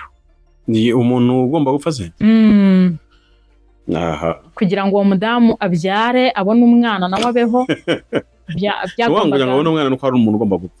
Hagombaga gupfa umuntu kandi wo mu itorero, ariko kandi atari umuntu uri mu ikipe yabo. Hanyuma rero abantu bamwe bahita bapanga iminsi mikuru, bahamagaramo abantu benshi. Umwuka w'Imana asanga nari mu butayu. Ni nacyo gihe umwuka w'Imana yambwiriye ko ngomba gusengera ubugingo bw'umugabo hari mu kwa 8. Iyi niho Imana yabimbwiye, irambwira ngo sengera ubugingo bw'umugabo. Hanyuma ni naho yamenyesheje amakuru, irambwira ngo wa muhanuzi mwari musigaranye nawe yaramaze kwinjira muri ya kipe, kandi abantu benshi ntibazabimenya. N'itorero rizakomeza kumufata nk'umuhanuzi, ariko ndabikumenyesheje mwana wanjye, genda umenye wirinde muri iyi minsi, dore haje ibishuko kandi ibyo bishuko ntuzabyakira. Hanyuma rero nkomeza kubwira Imana, se ibi bishuko bimeze gute? Rero muri iyo minsi mikuru yabaye mu itorero, yabaye hagati mu iteraniro, bari batumiye n'umubwirizabutumwa. Abo bantu nyine bari bateguye ibyo bintu, bakora ibintu, bakoze utuntu tw'amakamba, bagura na bombo nyinshi, bakajya baha abantu ingororano, bakabambika n'amakamba. Umwuka w'Imana ndabyibuka icyo gihe arambwira ati, bya bintu nakubwiraga nibi. Ku ntebe yanjye bahaje inshuro 2, ntemerewe gufata kuri ibyo bintu. Hanyuma bakagaruka, bakongera bagatuma undi muntu, wenda we yabyanze kubera kanaka rero wari waje, nimusubireyo. Ndabyanga, bisoza ntabikunze. Icyo gihe umubwirizabutumwa bari batumiye kubwiriza biramunanira kubera ko yaguye muri uwo mutego. Hanyuma ibyo bintu Imana yari yabinyeretse habura icyumweru, kandi nanambwira ngo ihute bimenyeshe umuyobozi w'amakorari. Ndabimubwira, namubwiye ku cyumweru mu gitondo, ku kindi cyumweru birasohora, ariko nawe ntiyabimenya. Rero hagiye habaho utuntu twishi umurimo w'Imana, kuko ndabyibuka nigeze mpabwa kujya gusengera umwana ari mu kwa 9, ariko namusengeye mu kwa 2 kubera bya bibazo. Umwuka w'Imana kantuma ati ihute ujye kumusengera uriya mwana, kuko arahuriye kwa muganga. Nagiye kwa muganga asa n'umuntu utarwaye cyane, ariko ndavuga ntubwihinga rigiye kugera, reka nivuza hakiri kare, ntazivuza hagati mwihinga, njya gushaka imiti nyine ngo nyiyegereze. Hanyuma mpageze ntarafata imiti, ngiye ko nabona bazanye umwana urembye, ufite akaguru kabyimbye karangije kamera nk'akaba mu mazi, karagenda gasa n'isima aho hasi aho. Noneho rero karagenda kaba nabi, karanuka, ndetse bikabeje. Bitantaha umwuka arambwira ati, uriya mwana nawe uzamusengera. Nicyo cyatumye nkuzana kwa muganga. Ndayibwira ntese no mu itorero no mu rusengero kubamo ndibombakerereje, uriya mwana nzajya kumusengera. Hariho ko bamusengeye, abahanuzi b'iwacu bari baramusengeye bamwe, ngo basiga bamubwiye yuko akaguru katazakira kazacika. Ariko niba abantu nyine, ni rya tsinda yari yahuye naryo, aho kugira ngo akire ngo bahava. Uwo mwana ni wambaye ubwo buhamya, arambwira ati barahavaga arushaho kuremba, kandi bakambwira ko ntazakira. Ati rero nagize umugisha, uw'umubyeyi umwe niwe wazaga kumpumuriza, ariko adafite ubushobozi bwo kunsengera. Ati umubyeyi witwa mama Nadeja, ati niwe wenyine wazaga kumpumuriza, atakambwira ko nzakira, akambwira ngo nkomeze nizere Imana. Ati ariko abandi bose akabambwira nyine akabanoma. Ndamubwira nti nta kibazo, njyewe ikinzanye, ariko ubwo urumva nyine mu kwa 9 nanze kujyayo, mu kwa 10 nanga kujyayo ari mu bitaro, arataha baramwirukana ngo natahe byaranze bamuha randevu yo kuzamuca akaguru kuri 13 z'ukwa mbere 2022. Hanyuma rero muri uko kwezi rero kwa mbere umwuka w'Imana nyine azana wa muriri wiwe njya ntegereza kubera intambara nyinshi noneho aje antegeka kujya gusengera uwo mwana. Hanyuma amana n'ubutumwa bwo mu rusengero, ariko wa gatanu maze kubuvuga mita njyayo. Ngiyeyo ndamusengera, musengeye igufa ryamuryaga yararwaye gutya ku kirenge gutya ariho haribwa cyane, ariko akaguru kose imitsi yaracitse kubera igisebe, ukuguru kwashwanyutse. Hanyuma nkozeho rero ndamubaza ntimbwira ahantu hakurya kandi humura uzakira. Nkozeho rya gufa rihita ryimuka riratangira riragenda riva mu mwanya ryari ririmo rijya gushaka aho risohokera. Subiyeyo ubwa kabiri najyaga ku wa gatanu gusa ko numvaga mbitinye ngo numve ko nta makuru yandi arimo aratangwa. Hanyuma subirayo rya gufa rihita risohoka riratakara. Hanyuma ndababwira nti rero mugende musubire Butare bapime barebe n'igufa muzarijyane baripime barebe ikintu wari urwaye. Bagiye Butare barababwira ngo nta ndwara irimo ngo nibatahe ngo kugaca ntibigikunze. None se igufwa ryavuyemo n'iriye ni iryo ry'umurundi? Ni igufa ryahanga hano hari harabyimbye haraje igufa rivuye he nyine? Ntabwo nzi ukuntu byari bimeze, ntabwo nzi. Gusa nijyane gitwa ibihato birashoboka kuko imitsi yose yari yaracitse kubera ko ikirenge cyari cyarangiye. Nyine urumva igufwa rimeze nk'iryagendaga rikata. None se riguye ntabwo none ikirenge cyagize ikibazo kuko urumva ari igufwa risanzwe ryo mu mubiri wanjye naba nta kajorugingo. Oya nta kibazo yagize, ahubwo nibwo yagiye baramubwira ngo nta burwayi babonye ngo ntibazagaca. Noneho ahubwo asigarana ikibazo cya ya mitsi yacitse, yo basigara arwaye igisebe. Noneho subiyeyo bwa gatatu barambwira bati rya gufa ngiriri hano twarisize, bambwiye ko batitota kigaciye ahubwo izuba ryari gufa rimeze gute. Njyewe ntabwo nashakaga kubireba cyane numvaga ntashaka kurireba, niyo mpamvu nababwiye ngo barijyane Butare bagende baripime. Nuko ubwo rero nsubirayo rero njya kumusengera nifashishije ari amagambo yo muri Ezekiyeli 37 yahanuye imitsi ikaza. Nuko ndasenga nyine ndamusengera kugeza ubwo umwana akize rero habaho ikintu gikomeye. Umwana aransura arambwira ati tuzajye gushimira Imana kuko warakoze waramfashije. Hanyuma tutegura gushimira Imana. Umudiyakoni kazumwe ngaramubwira ati sinshaka kuri ya mugore azamenyekanaho ibintu byiza, ntuzajya gushimana Imana nawe. Turiya mugore ashobora kuba ari ibindi bintu yagukoreyeho ntuzajyeyo. Umwana rero ati umutwe abura igisubizo. Urumva hagati yanjye nawe, urumva uwo mudamu ni umudiyakoni kandi ari muri ba bantu bari baramubwiye yuko atazigomba gukira bazagaca. Noneho kuba nagiyeyo rero giye nkanura ibintu binyuranye n'ibyo bahanuye nagombaga no gupfa. Ariko umwana nyine bamutesha umutwe arambwira arazaranganira arambwira ati genda umva nari yatorero narireka sinzongere kurigarukamo.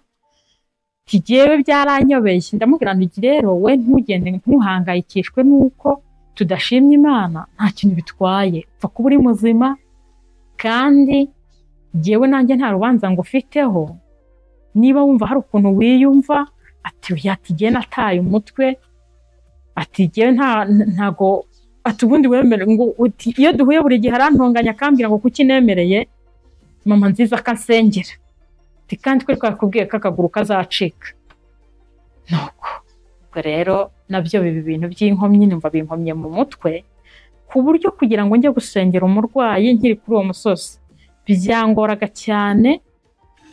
Kugira ngo njye gukora umurimo w'Imana byabaga ari intambara kuri jewe kubera ibyo bintu byose nagiye ncamo. Urumva uwo mwana ni umwana ku musozi bazi iwabo wajyaga gusaba ubufasha bwo kuzajya kumucisha akaguru. ubwo bajyaga gushaka ubufasha bwo kuzajya kumujyana hariya kuri kaminuza i Butare bamuvuzayo bakabayo ubundi bakazataha ni abantu batanishoboye. Nuko rero ibintu byaramenyekanye, bimaze kumenyekana rero barababara cyane. Nibwo narwanyijwe muri uko kwezi, haza umudiyakoni w'umugabo aza mu rugo ngo ntahari. Bikiri muri uko kwezi nyine bamenye yuko uwo mwana yakize. Intambara zarabaye kugeza ubwo hari ibintu bakoze babirenza ikiraro ntahari. Umwana bamaze kumubaza ko aho nagiye habarangiye, umudiyakoni ngo akora ibintu ku kiraro cy'inka, hanyuma inka yaburaga iminsi ine ngo ibyare, ihita ipfana n'umwana mu nda. Rero nagiye nkura n'ibintu by'ibikomere byantenyeshaga gukorera Imana, kuko bahitaga bantumaho ibitero byinshi, bituma rero ngendera kure. Byatuma ngendera kure y'umuhamagaro w'Imana, kugeraho mu minsi yashize ntari nahava, hari umubyeyi twavukaga ku musozi umwe, hanyuma aza kurwara abadayimoni nawe. Hanyuma rero yaba yageze mu rusengero, aturanye n'umushumba, aba yageze mu rusengero rero abantu bakamusengera, ariko kabona nyine ibo baba bafite ukuntu bashaka ko uzajya ubashaka wowe, uzajya ubakurikirana ukabashaka kugeza ubwo intego yabo igerwaho. Hanyuma rero ntabwo nzi ukuntu uwo mubyeyi yanyiyumvisemo, akajya ansanga mu rugo nkamusengera. Bikeye umwuka w'Imana antegeka kujya iwe, nawe ndamusengera arakira, baregeranye n'umushumba. Hanyuma amaze gukira rero nawe abantu umuntu wa kabiri kandi batabishaka nibwo rero bahitaga bohereza wa mukobwa mu rugo. Ibyo bintu rero nagendaga mbisimbuka, icyo rero nibyo umwuka w'Imana atashakaga. Nibwo bahitaga bohereza wa mukobwa mu rugo, igihe cyose ampobeye nawe yabaga afite ibintu asize. Muri izo ntambara nari maze iminsi ndwana, hari harimo no gukira ibyo bintu. Nahura buriya nabaga ndwaye mu bitugu, bigeze uzura kambwira ati kuko numva kuva kadasohoka byagenze gute. Burya nabaga ndibwa mu bitugu ku rugero se numvaga ntazi ukuntu nabisobanurira umuntu wese. Hanyuma nyine n'ubuzima umuntu aba agezemo bushyashya nk'iki byose bigahura. Rero nabaga ndibwa mu bitugu, ndabyibuka ngira ngo nta byumweru 2 birashira, birashize. Imana ikoresheje umukozi w'Imana hariya turi ukora hariya kwa muganga, arambwira ati Imana igukijije uburwayi bwo mu bitugu, ndetse ni inyongera Imana yaguhaye, ubundi ibi bintu biba mu bitugu byawe byakagombye kuba byarakwishe.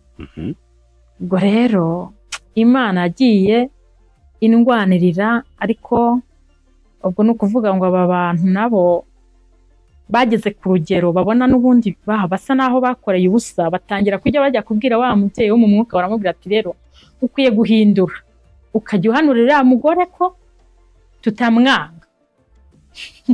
Byibura uzamuhanurire, bakamwataka bakavuga ngo we ngo niwe ngumpanurira ngo ibintu bibi, ngakampanurira ibintu bibi, ngo akavuga ko abantu banyanga, bakamuzengereza. No mu minsi yashize barabikoze, ntabwo umubyeyi wo mu mwuka yabimbwiye, ariko amakuru ndayafite yuko we nta kintu yakubwira ubu, ariko ubu baramuzengereje ku buryo bukomeye, ngo ntago ngo yagombaga kumbuza nyine, ngo ubwo Imana ngo yamumpaye mu kiganiro nyine urumva barabyumvise ko Imana ari we yamumpaye, ngo ubwo Imana yari yaramuguhaye n'abayobozi babijemo, ngo wagombaga kumwicaza hasi ngo ukamubuza, ngo dore yadusize hanze, ngo ntabwo ngo biriya bintu yagombaga kubivuga. Hanyuma icyo nzi nuko ngo yababwiye ati yewe yabakeneye inshuro nyinshi ngo mubisubiremo. Ibyo bintu si we yabimbwiye, nta nubwo azi ko mbizi. Mubisubiremo ibi bintu birangire bigira iherezo muraka. Hanyuma no mu minsi yashize rero mu kwa 11 nabwo twagize urugendo twashaka kujyamo ku itorero rya Baziro. Umubyeyi wanjye wo mu mwuka yaravuze ati ndumva umwuka w'Imana amata rwose kuba najya Ibaziro. Ibaziro rero nihavuka kuri iryo torero, ndumva nshaka kujyayo, ndumva nshaka kujya gushimira Imana, ndumva nshaka kujya kuvuga ubutumwa, ndumva afite mbese ndumva umwuka w'Imana anyobora kujyayo.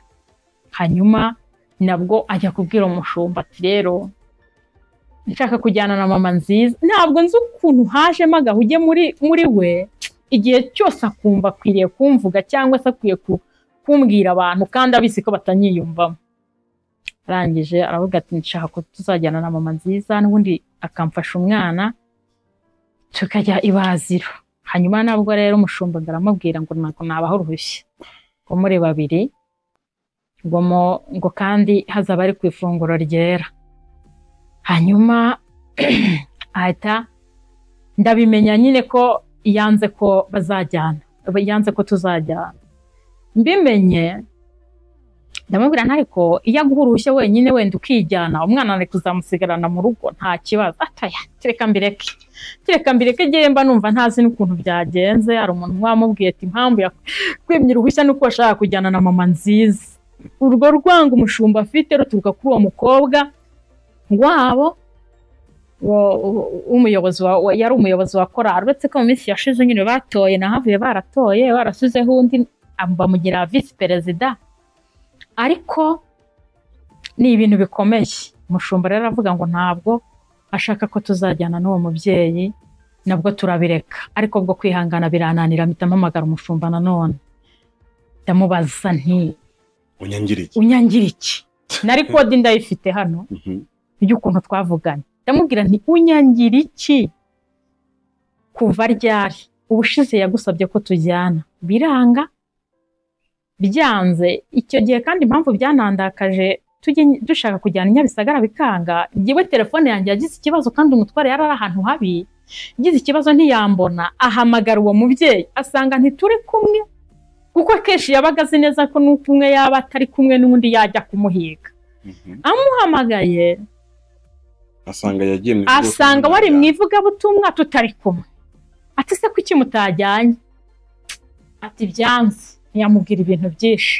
Noneho ahita yiranja, ahita ahamagara ku rusengero iwacu, areba umuntu ahamagara, umuntu nawe ahita amumpa. Arambwira ati umutware wawe uragushaka, shaka ukuntu muvugana. Turavugana kandi bwari uburyo bukomeye. Nshaka telefone ngura amayinite turavugana, ariko biramenyekanye ko umutware wanjye ari ahantu hagoye. Biramenyekana nyine kandi ntibyagombaga kumenyekana.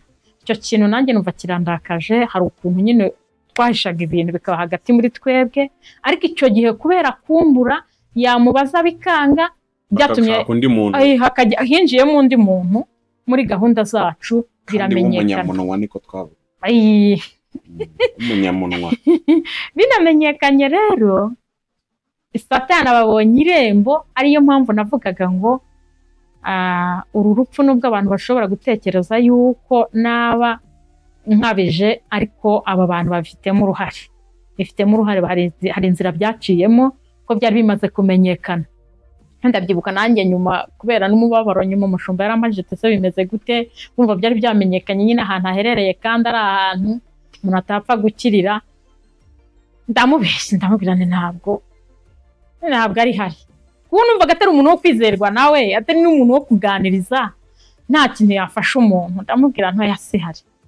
Numvaga mfite umubabaro w'ukuntu arimo aradutandukanya n'uwo muvandimwe Imana yanyihereye. Hanyuma urwanguro rwarakomeje ruba rurerure. Hanyuma nyine turavugana, ariko naringeze ahantu nyine yatubujije n'ubundi kujya ibaziro. Aravuga ngo ni kwigaburo ryera, ngo ntiyaturekura twese, none hashyiramo ibintu byo kujijisha.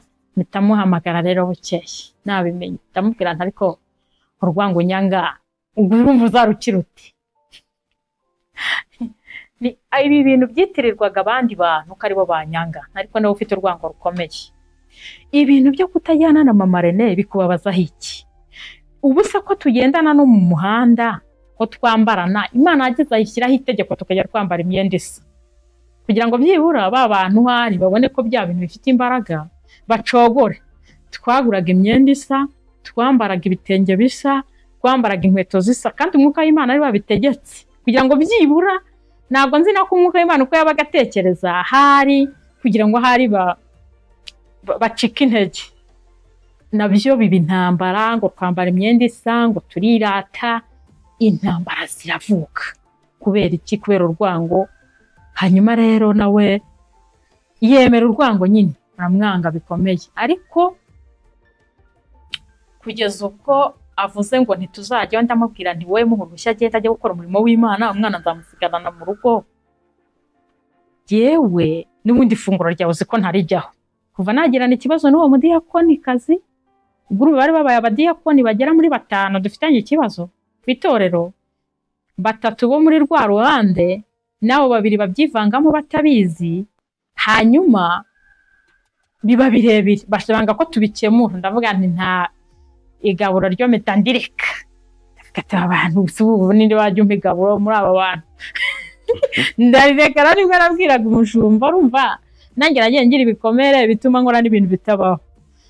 Mbwira umushumba nti igaburo ryawe sinjya ndijyaho, imyaka 2 irashize. Ati cyore, ati ntabwo urijyaho? Ntabwo ndijyaho. Ati kubera iki se? Nabyo kuba utabizi nacyo ni ikibazo, nta mpamvu yo kukigusobanurira. Kuba utazi ko najya kwigaburo mu myaka 2, nta mpamvu yo kubigusobanurira. Nta mpamvu gusobanurira mwiki se? Ndamuvugisha ariko arambwira ngo none se ubu ngo twavugana, ni kugeza ubu nta kintu twakwirirwa tuvugana. Igihe cyaraturenze, kuko niba kugeza ubu watura n'akanwa kawe ukavuga ngo simpwe kugendana na mama Rene, kandi tujyana ahantu hose, n'ubundi ahantu hose turahajyana, ahantu Imana ishaka ko tujyanwa, no mu rusengero rwawe tukahaza, ibintu byo kuhaduterura ntimwabishobora. Rero uzabigerageze ahubwo ubikore n'ahandi hantu, ku buryo nyine tutazajya tugendana. Biba ikibazo nyine, nawubona yuko bimuteye ikibazo. Ariko ibyo bintu byose byakubitaniyeho yuko hamwe muri hantu najyaga niyimukira, hari ahantu hamwe nigeze niyimukira. Rero Imana yavuganye nanjye irambwira ngo ugiye kunkorera. Muri hano hose nimukiye, harimo ahantu hamwe Imana irambwira ngo ugiye kunkorera, nugerayo nta muntu n'umwe uzakubuza kunkorera. Hanyuma ngenda nyine nzi ko ari ibintu bisanzwe. Cyakora ngezeyo nyine Umwuka w'Imana aramfasha, nkora umurimo wo kubwiriza ubutumwa, ndawukora cyane pe, ukabona nta kibazo kirimo. Rimwe rero abakristo bo kuri uwo mudugudu bapanze ibintu njyanama, iratunoma abantu 16 bo gusengerwa ku kidiyakoni, nanjye nari ndimo. Hanyuma hari abarimu 2, hari mwarimu na mwarimu wungirije. Hanyuma bo ubwabo njyanama imaze kutunoma ngo bazadusengere, biba ngombwa ko ba bantu 2, mwarimu wungirije ngagira inama mwarimu atari ko uriya mugore ukoresha umwuka w'Imana wonyine, nka pasiteri runaka, ari umupasiteri yavuze wigeze kuyobora iryo torero, ngariyoboza umwuka gusa kugira ngo abakristo bamukure kuri uwo mudugudu, bamuraze ingengabitekerezo, bamubeshyera kugira ngo have, ngo yabayobozaga umwuka wonyine. Bashaka kuyoboza n'ikisi n'ubwenge n'amafaranga. Ntabwo nzi ukuntu bashaka bayobora. Hanyuma we ngo yakoreshaga umwuka w'Imana wonyine. Noneho rero uwo mwarimu wungirije agira inama mwarimu, turiya mugore umeze nka pasiteri runaka, urabona tuzamukira? Ibintu byo byose ko ari umwuka, urabona twamukira? Ntimumusengera. Hanyuma rero kutansengera, mwarimu aramubwira ati twabikora gute se? Abakristo baramukunda kandi wumvise kazi no kubwiriza ubutumwa bwiza, tuzabigira gute? Hanyuma ngo barabivugana, bahita badukuramo, ariko babona kunkuramo nyine ntabwo bizaborohera. Bahita bakuramo abantu bose 7. Uwa 8 we kuko baragiye kumusengera, n'umugore wari umudiyakoni arabyanga yivanamo, twebwe 7 rero ngo badukuramo. Bandukuyemo, ariko jewe nkaba nari mbizi, n'ubundi nari ndi kukirira icyo mwana mutoya nari mfite niwe nari ndi kukirira icye. Hanyuma Umwuka w'Imana nabonye ansanga nijoro, anyereka mbona turi mu giterane, twatetse imyumbati n'ibishyimbo turi kubirya. Rero ngo nshaka amazi, njya gushaka njya kunywa amazi hafi y'urusengero ku mukristo wari uhari, mpita mpura n'umudiyakoni ufite ikayi n'ikaramu agenda yandika, ngo ndamubaza ngo ese ko ufite ikayi n'ikaramu uri gukora iki? Ngo arambwira ngo ndimo ndandika abadiyakoni ngo kugira ngo kopasiyo niza ngo tuzabone abo dukoresha. Mbona ntanyanditse. Umuntu rero wambwiye ngo baranomye ngo buzansengera, naramubwiye nti ntabwo ndimo, ngiyerekwa mfite nta muntu wanyanditse, ntabwo nanditse jewe, nyine mwaranyanditse ariko sinzazamo. Aravuga ati byihorere twarabirangije. Ariko wa mwarimu wungirije na mwarimu ubwo bakoraga inama baravuga ati uyu mugore kumukuramo wenyine ntabwo byaduhira, bahita bakuramo abo bantu 6, nanjye wa 7, uwa 8 nawe yikuramo kubera iyo mpamvu y'uko umugore nawe yari umudiyakoni adashaka gusengerwa. Hanyuma nganira rero n'umujyanama umwe, ndamubaza nti ko ibintu byabaye n'ibiki. Hanyuma ahita ambwira ati reka ati buretse nzakubariza kuko barabihwihishije. Ndababwira ariko njye ntabwo ndimo n'ubundi, nta kibazo nimba ntarimo njye nta kibazo mfite cy'igidiyakoni pe, tigiye narayoboye ndi umukobwa, banumva bitangimo cyane. Ibintu byo kuyobora nta kintu bitwaye pe, ndumva nabana n'Imana mu buryo bumwe no mu bundi, ariko ibintu byo kuyobora ntabwo bimbamo cyane ku buryo byantesha umurongo. Arambwira ati reka urimo. Bukeye rero turahura, uwo mubyeyi abaza wa mwarimu wungirije aramubwira ati niko tubwira ukuntu bari abantu mwabakuyemo rwose. Ngo ntabwo, ngo ahita amubwira ngo reka ngo ntabwo, ngo kugeza uyu munsi ngo bafatanga abantu bacumbitse ngo basengere ku kidiyakoni ngo itorero ryaba rigiye kuyoborwa n'abatindi. Akivuga atyo rero wa mujyanama ndamubaza ntizo byagenze gute. Mwarimu wungirije yambwiye yuko babasengeye itorero ryaba rigiye kuyoborwa n'abatindi, atari kamenera n'ibindi banga ko bari abantu bavuyemo rero baherekeje kuko batari gukira abakirisitu iyo bagukuramo bonyine.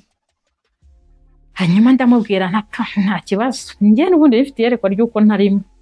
Ariko akora ikosa rikomeye, aranyegera arambwira ngo umukozi w'Imana ngo abantu bakuri mu mudugudu ngo ntibagukunda, gusa ko twagiye ngo kukunoma ngo tuzagusengere ngo bakanga kuguhamiriza ko wateye igikumwe.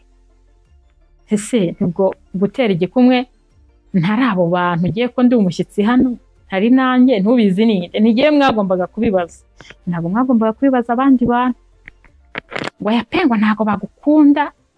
Bya bintu byose mpita mbyibuka yavuze. Mpita mubwira ntirekeraho, niwongera kuvuga irindi jambo ndabizi nta wundi mwanzi ngira hano ni wowe uretse wowe. Ni kandi Imana yaraguhase, nta myaka 5 uzamara kuri uyu mudugudu, ntuzongera guteka umutwe mu nzu y'Imana. Ibintu wirirwamo ibyo guteka imitwe ni Imana yarabihaze, nta myaka 5 uzamara. Noneho ubwo byari bivuye ko nkihagera nasanze iyo gurupe yarasengaga isengera umurimo w'Imana, ariko bakabona nta kintu kigenda. Nyine ngo bari barabwiwe ngo hari umuntu wica amateraniro ngo kandi ngo bari mu iteraniro ngo none ngo bajye basenga ngo Imana zamubabwira. Gihe rero narahageze Imana itimbwira ko ari uwo mwarimu wungirije ariyo wica iteraniro agatera n'uburwayi umuyobozi bazaba bari kumwe.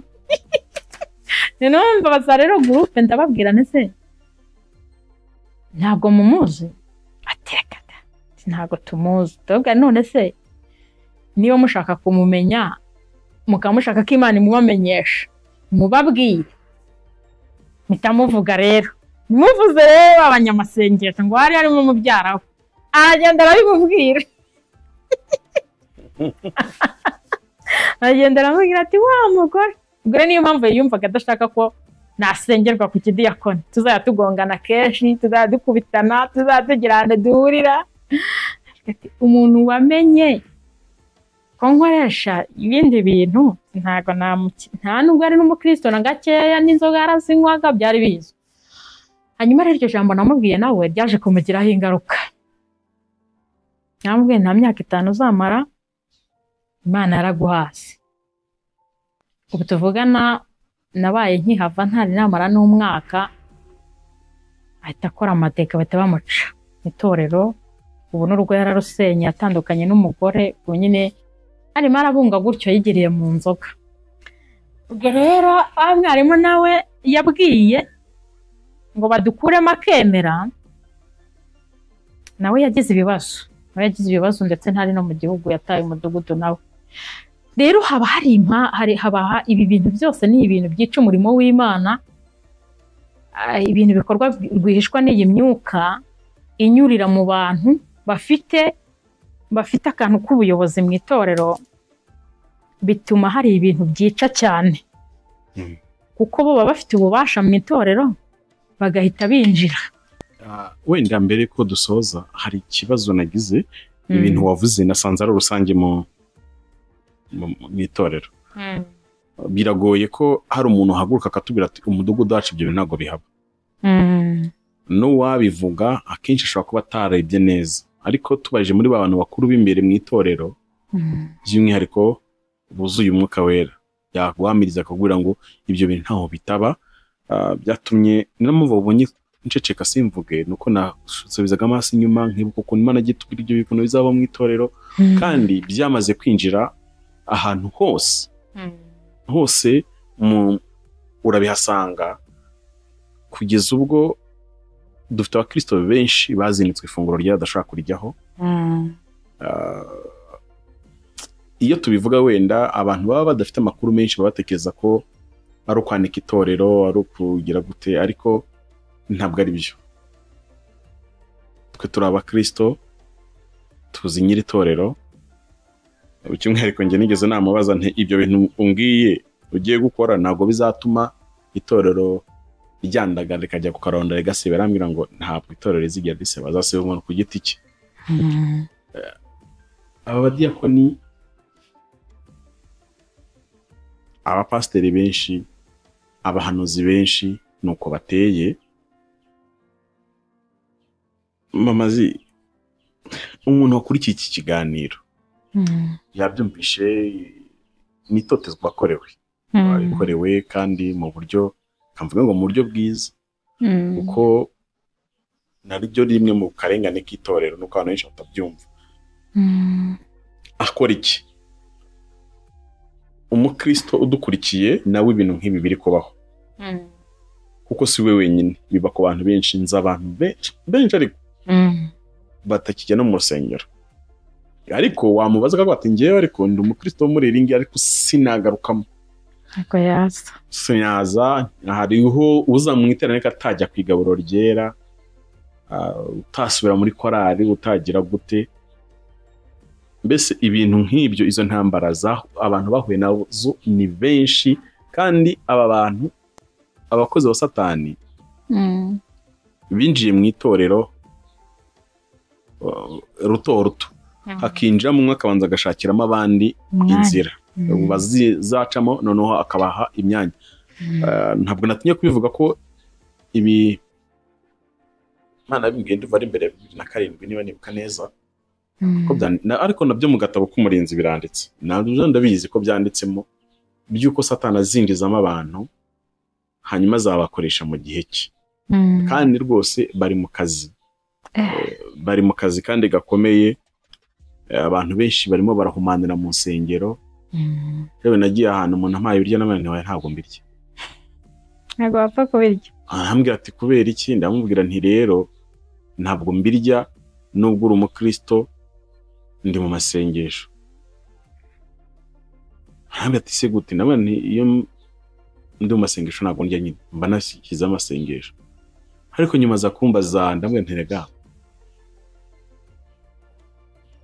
narogeye inshuro nyinshi mu rusengero, njyewe nagiye mu ivugabutumwa. Urumva ntabwo najya mu ivugabutumwa ngo ndare mu rugo rw'umuntu, ndara ku rusengero. Ninde wandoza? Kuko sinagiye mu rugo rw'umuntu ngo mvuge ngo niho bandoza, ko ndogerwa ku rusengero, kandi nabyambaye kenshi kugeza ubwo hageze bose nari mfuye pe. Hariye nari mfuye, nagiye no mu ivugabutumwa bantwara kuri moto, bampaye undi muntu inyuma, mfite umuntu unyicaye inyuma kugira ngo ntagwa. Kiwe ibaze kujya mu ivugabutumwa uri muzima, ariko iminsi 2 gusa ukaba utabasha kwicara kuri moto, bikaba kandi ntabwo ari kera. ntabwo ari kera. rero sinari kuharya, barabizi n'ubu barabizi. Ibi bintu rero ko bimaze gukabya, hari abantu binjiye mu rusengero bafite, reka mvuge ngo bafite nk'amantene ya network ahita kupa umwuka wera mu rusengero kugihagarara. Dukora iki nk'itorero? Hanyuma nguhe n'akanya usengera abantu bari mu bihe nk'ibyo baciyemo, byo guhanurirwa ngo umunyangire wenda namba nawe ntabwo umuntu aragara mu rusengero ngo aguhanurire kuri umurozi avuga ati Uwiteka araje akwanike, yanagutereye rwose akubite nko mu mugongo, ati Uwiteka araje aguterura kujugunye hanze n'ibindi bintu. Ko ibyo nabyo duhura nabyo, kandi kenshi urumva umuntu uganira mu rusengero gutyo akenshi aba yemewe. Aba yemewe ku buryo we kuzabona uko kwisobanura ari ikintu kigoye. Ntiwanarega, urumva agiye sinarifite n'umuntu wo erega ntabwo twebwe Imana itwemerera. Kenshi nk'uwo nguwo urumva ikintu agukoreye wakakimuregeye mu mategeko bamuhana, ariko umwuka wera gatubwira ngo wijyayo, kandi wowe uri hano ahubwo uri mu mwuka wera. Bamwe barimo wa Satani ahita bemera kujya kurega. Kurega ahubwo gatsinda bikora Imana birancanga, ariko nyine nose kuri kikurwa cy'Rwanda mu isi. Ngaho gira inama umuntu uri muri iki gihe, wenda ashobora kuba ari guca muri kimwe muri ibyo waciyemo, cyangwa nawe uri guca muri byose, cyangwa n'ibiruta ibyo waciyemo, akora iki? Hanyuma unabasengere kugira ngo babone imbaraga. Kambanza mvuga aka kantu, ibi bintu impamvu abantu bumva babizinutswe nuko bataba bafite uburyo bwo kubisobanurira abandi, ntabwo ari ibintu biba kuri wowe gusa nyir'ubwite ngo bireke umuryango wawe, kuko uriya mwana wanjye amaze kubatizwa baramubatije, ariko asabye kujya muri korari baramwangira kubera rwa rwango. Umuntu wari uhagarariye abwira pasiteri, aramubwira ati nshaka kujya muri korari. Pasiteri ati sanga uriya muntu uyoboye minisiteri y'abaririmbyi, numva ko biba bihagarariwe n'abadiyakoni. Ubwo aramwitegereza aramubwira, kandi umuntu wabatirijwe rimwe ubu ni umucuranzi. Baramubwira ngo nese ubwo washobora kuririmba. Hanyuma ahita amubuza kuririmba, afite icyo gikomere uwo mwana. Noneho ahita ajya mu bintu bya komedi kubera ko abuze ahantu agira ate yisanga, kandi yari afite ishyaka nyine agikizwa. Ageze mu bintu bya komedi, umudiyakoni nawe ahita agenda ajya kumuguragura umwanya we, ashyiramo umwana we. No ku ishuri wa muntu w'umwarimu kazi wangendagaho ahita ajya kwa kamitasiyo ahantu yari yakoreraga, ahita aza ku kigo nziza yigagaho, ahita naho amukuza mu ishuri. Mbese nkabura njya kwitaba.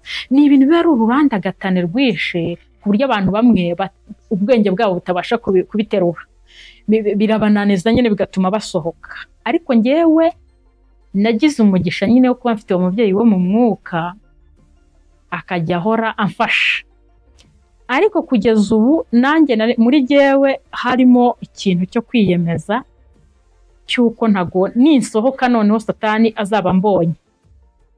Aba bantu rero njye inama nabagira, ntago bakwiriye kureka Kristo kumukorera. Twese iyo tuba dufite inzira twahuriramo na Yesu tutanyuze mu rusengero niyo twacamo, ariko ntihari. Twese biradusaba ko duca mu rusengero, kuko Yesu ijambo ry'Imana riravuga ngo ntimukirengagize guterana kwera. Njyewe rero nagize umugisha, nshimira n'itorero nabayemo bwa mbere, ryaratwigishaga, rikatwigisha gusoma Bibiliya, bakatwigisha nyine tukiga tugasoma Bibiliya. Njyewe nashobojwe nuko nasomye Bibiliya, naninzi ko ijambo ry'Imana rivuga. Ikindi mfite n'uwo muntu mba hafi, ariko kandi abantu ntibakwiriye kureka kuba mu materaniro yera. Bakwiye kuba mu materaniro yera, hanyuma ahumanye. Ayo ngaya ahumanye bagomba kuyabamo, atari ibintu bya rusange. Kuko ayo materaniro nyine urumva kubera ko harimo n'abantu bameze batyo, birashoboka ko atera. Ariko kandi niba ariyo nzira ihari yo guhura na Yesu, ntago twayivamo. Kuko uyu munsi wa none umuntu ukora bizinesi yiwe ikagira ikibazo, arwana no kugira ngo bizinesi yiwe idahomba burundu, ashaka uburyo bwose bubaho butuma bizinesi yiwe itazasenyuka burundu. Nabo bagomba gushaka uburyo bwo kuba mu nzu y'Imana, birinda kandi bumva bahamanya n'umwuka w'Imana. Icyo basaba ni ukwiyegurira Yesu gusa, ntibagire ibindi bintu bahangaho amaso, kandi uretse no kubihangaho amaso bakamenya yuko ari ryo rembo ryo guhuriramo na Yesu. Hanyuma ibyo bahuriramo nabyo bakiga uburyo bwo guhangana nabyo.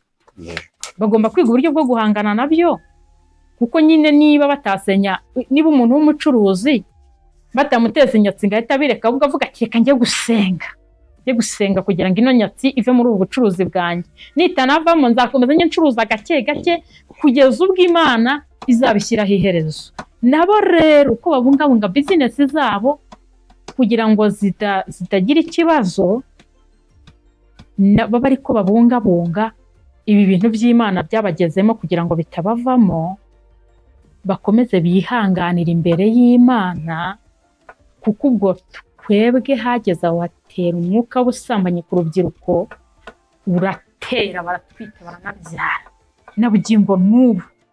Ariko ntabwo umuntu ushobora kubimubwira ngo umubwire ngo byavuye aha, ngo byakozwe gutya, ngo umudiyakoni ubiri inyuma, ntushobora kubimubwira. Kandi Imana igahora ivuga ngo hano niho habera ibi. Ubwo rero twariyemeje, umuntu arakomeza akiyemeza. Nk'ubwo umwana wanjye yarimbaga muri korali y'urubyiruko, uriya mukobwa, ariko namusengeye igihe kingana n'umwaka urenga. Imana ihora imbwira ngo Satani arashaka kugukoza isoni. Inda arayitwaye. Ari uko nguko. Inda iraje. Ariko narakomeje ndasenga kugeza ubwo Imana ingiriye neza. N'ibindi rero nuko bahita bagira ubwoba, bagasa n'abantu bikinze cyangwa bagasubira inyuma. Satani akazana imbaraga ziruta izabo kubera ko bacitse intege, basubiye inyuma. Ariko aha hantu bagomba kurwana, bakarwana baka ku mwuka wa nyuma, bakarwana nyine, bakarwanira ibi bintu bamenye, kuko impamvu babimenye Imana yashakaga ko babirwanira nk'uko barwanira ubutunzi bwabo bagira mu rugo.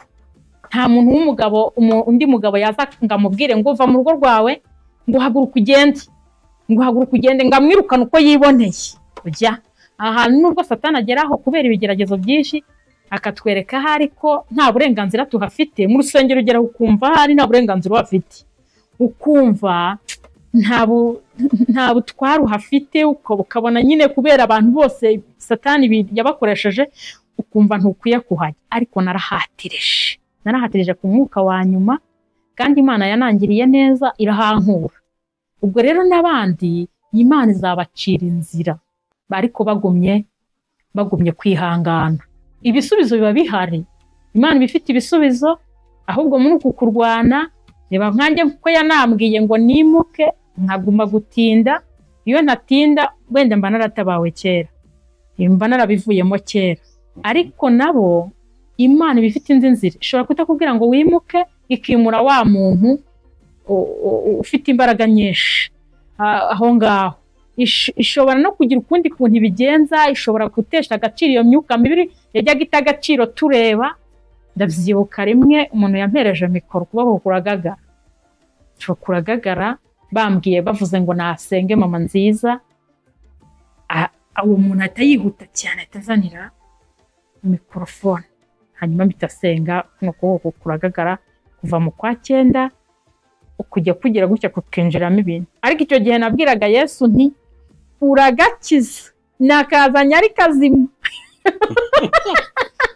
nakazanya ari kazima, akaboko kanjye ugakize. Ubwo rero ariko nta kintu bidutwara,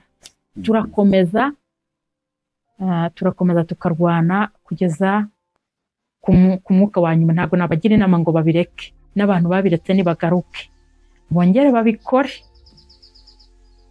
kuko n'ubundi na hariya bagiye si mu buhungiro. Niba twaravuye mu byaha duhunze Satani, njyewe urumva aho nta n'ahantu nasubiraga ntihahari, mu muryango ntihari hahari, mu baturanyi ntihahari, mu itorero naho ntihahari. Nahise ngoma mu itorero rero ndavuga nti sinzahaba. Urakoze cyane. Noneho twasengera n'abo bantu. Mana Data wa twese, nanone tugarutse imbere y'amaso yawe, turagushimye nyuma y'iminota ingana gutya tumaze tuvuga ku mirimo yawe n'ibitangaza, ndetse uburyo ukiranuka. Mu izina rya Yesu Kristo turagushimiye ko wemeye ko habaho kongera kuganira, habaho kongera kuvuga gukomera kwawe. Ntabwo ari ku bwacu, kuko benshi bagiye babishaka ntibyakunda, abandi bagiye babura uburyo, handi abandi igihe nta cyabo ntikiragera. Ariko twebwe muri iki gihe turagushimiye, uhabwe icyubahiro. Ibintu twarimo tuvuga ni ibintu bikomeye byamaze kuba rusange mu bantu cyangwa se mu itorero ryawe, kandi twamenye neza ko ariyo nzira, ari ryo rembo ryo kuzagera mu bwami bwawe. Sengeye aba bantu, ubu bwoko bwananijwe imitima, bakananirwa ku mubiri, bakiheba, bagiye babura uburyo bwinshi bashakirijwe ku mibiri yabo ndetse no ku mitima, ku bana babo, ku miryango. Ariko ndagira ngo nkwinginge wongere ubakanguze ibimenyetso byawe by'umwuka, ubakanguze wa muriri wawe, ubahumurize guhumurika kwawe, hanyuma bagendane uko guhumurika, ubahe amahoro yo mu mutima, nubwo imibiri yabo yananirwa, nubwo imibiri yabo yakwiheba, nubwo bagira impamvu zimwe ndetse n'izindi, ariko be gucogora, bongere kurwanirira agakiza wabahaye, bibuke agakiza ko gafite agaciro, bibuke ko bakwiye kukavomerera, bibuke ko bakwiye kukabagarira, kandi nta yindi nzira. Ndasengera ubwoko bwawe bwananiwe, baba ababyeyi cyangwa abagabo, baba abakobwa, ingeri zose, abakene, abakire. Ari abantu bari bafite ibintu byo kwishingikirizaho, babona ntibigifite umumaro, bituma batakaza ibyiringiro ndetse batakaza icyizere bakugiriraga, bagira ngo ntabwo ukiri ya Mana ikora, bagira ngo ntukiri ya Mana ifite imbaraga, ahubwo ntibasobanukiwe. Turabasengeye ngo aba bantu ubasure mu bicuku bya nijoro, ubohereza umwuka wera, abagenderere, abakeneye abaterankungu babahe mu buryo bw'umwuka, kandi abakeneye inkomezo zibahe, kuko Yesaya nawe yarabihanuye mu gice cya 33 avuga ngo mukomeze abafite imitima itinya, mubabwire ngo mukomere. Aba bantu nibakomere mu izina rya Yesu, yaba amava asukuma nabo nibakomerera imbere mu izina rya Yesu, bamenye ko ubutayu buzahinduka, bamenye yuko Data wa twese ahabaga ingunzu hazamera ubwatsi bw'uruberanya. Ndasenga rero ngo ibi bintu bikomeze kubabera bariyeri, ahubwo bakingurira imiryango, binjire mu bushake bwawe, binjire mu mugambi wawe, kuko dore Satani hari imigisha atumye itabageraho, kubera ko bavuye mu gakiza, bavuye mu buntu bwawe. Turabasengeye rero, kandi dusengeye n'iri torero muri iki gihe, kugira ngo ukore ku maso y'abantu, abantu babashe gukomera, abantu bakanguke, abantu bamenye iby'uru rugendo, ariko kandi bakomezwe n'amaraso yawe, bibuke ko witanze ukaba igitambo cyacu, hanyuma ntibatesha agaciro aya maraso. Ndabasengeye rero kugira ngo umuntu wese wacitse intege wongere umukomeze, wongere umugarukeho, kandi Uwiteka wongere umubere ibyiringiro, kandi nawe akubera umwana. Reka abantu babibuke amasezerano, bibuke ko hariho ijuru, bibuke ko hariho ubwami, bibuke ko hari indi si, be kuzaguma muri ino si, ahubwo bakorere indi si. Ndagushimiye rero kuduhaye umwanya uherekeza iki kiganiro, kugira ngo Uwiteka abantu bawe bongere gukanguka, ab'imitima yihebye bakangukira imbere yawe, abafite umubabaro bongere gukirira imbere yawe, abafite agahinda bongere kugira ibyiringiro. Nubwo Satani yabateje ubwoba, akababwira ko bazagwa mu rusengero, akababwira ko bazagwa ku marembo, akababwira ko bazagwa mu miryango, akababwira ko bazagwa ahantu henshi, ariko Uwiteka ndabizi neza ko umukozi w'umuhanga, kandi uzakomeza kubarwanirira nkuko natwe wagiye utuneshereza. Hari ubuhanuzi bwagiye bugira ingaruka kuri twebwe, ariko turagushimira yuko uri Imana yagiye yitamurura, ugatesha agaciro byose kandi bikagira iherezo. Urakoze rero, turagushimiye kuri iki gicamunsi, ukomeze kubana natwe no kutugirira neza. Umugaragu wawe nawe ukomeze kumuha umugisha, kandi ukomeze kumurindira mu buntu bwawe. Ukuboko kwawe kwiza ukomeze kumukwikira, imbabazi zawe nyinshi zimubeho, umurimo wawe ukomeze kwaguka mu buryo bumwe ndetse no mu bundi. Izina rye rihabwe icyubahiro kubwe, mu izina rya Yesu, amen.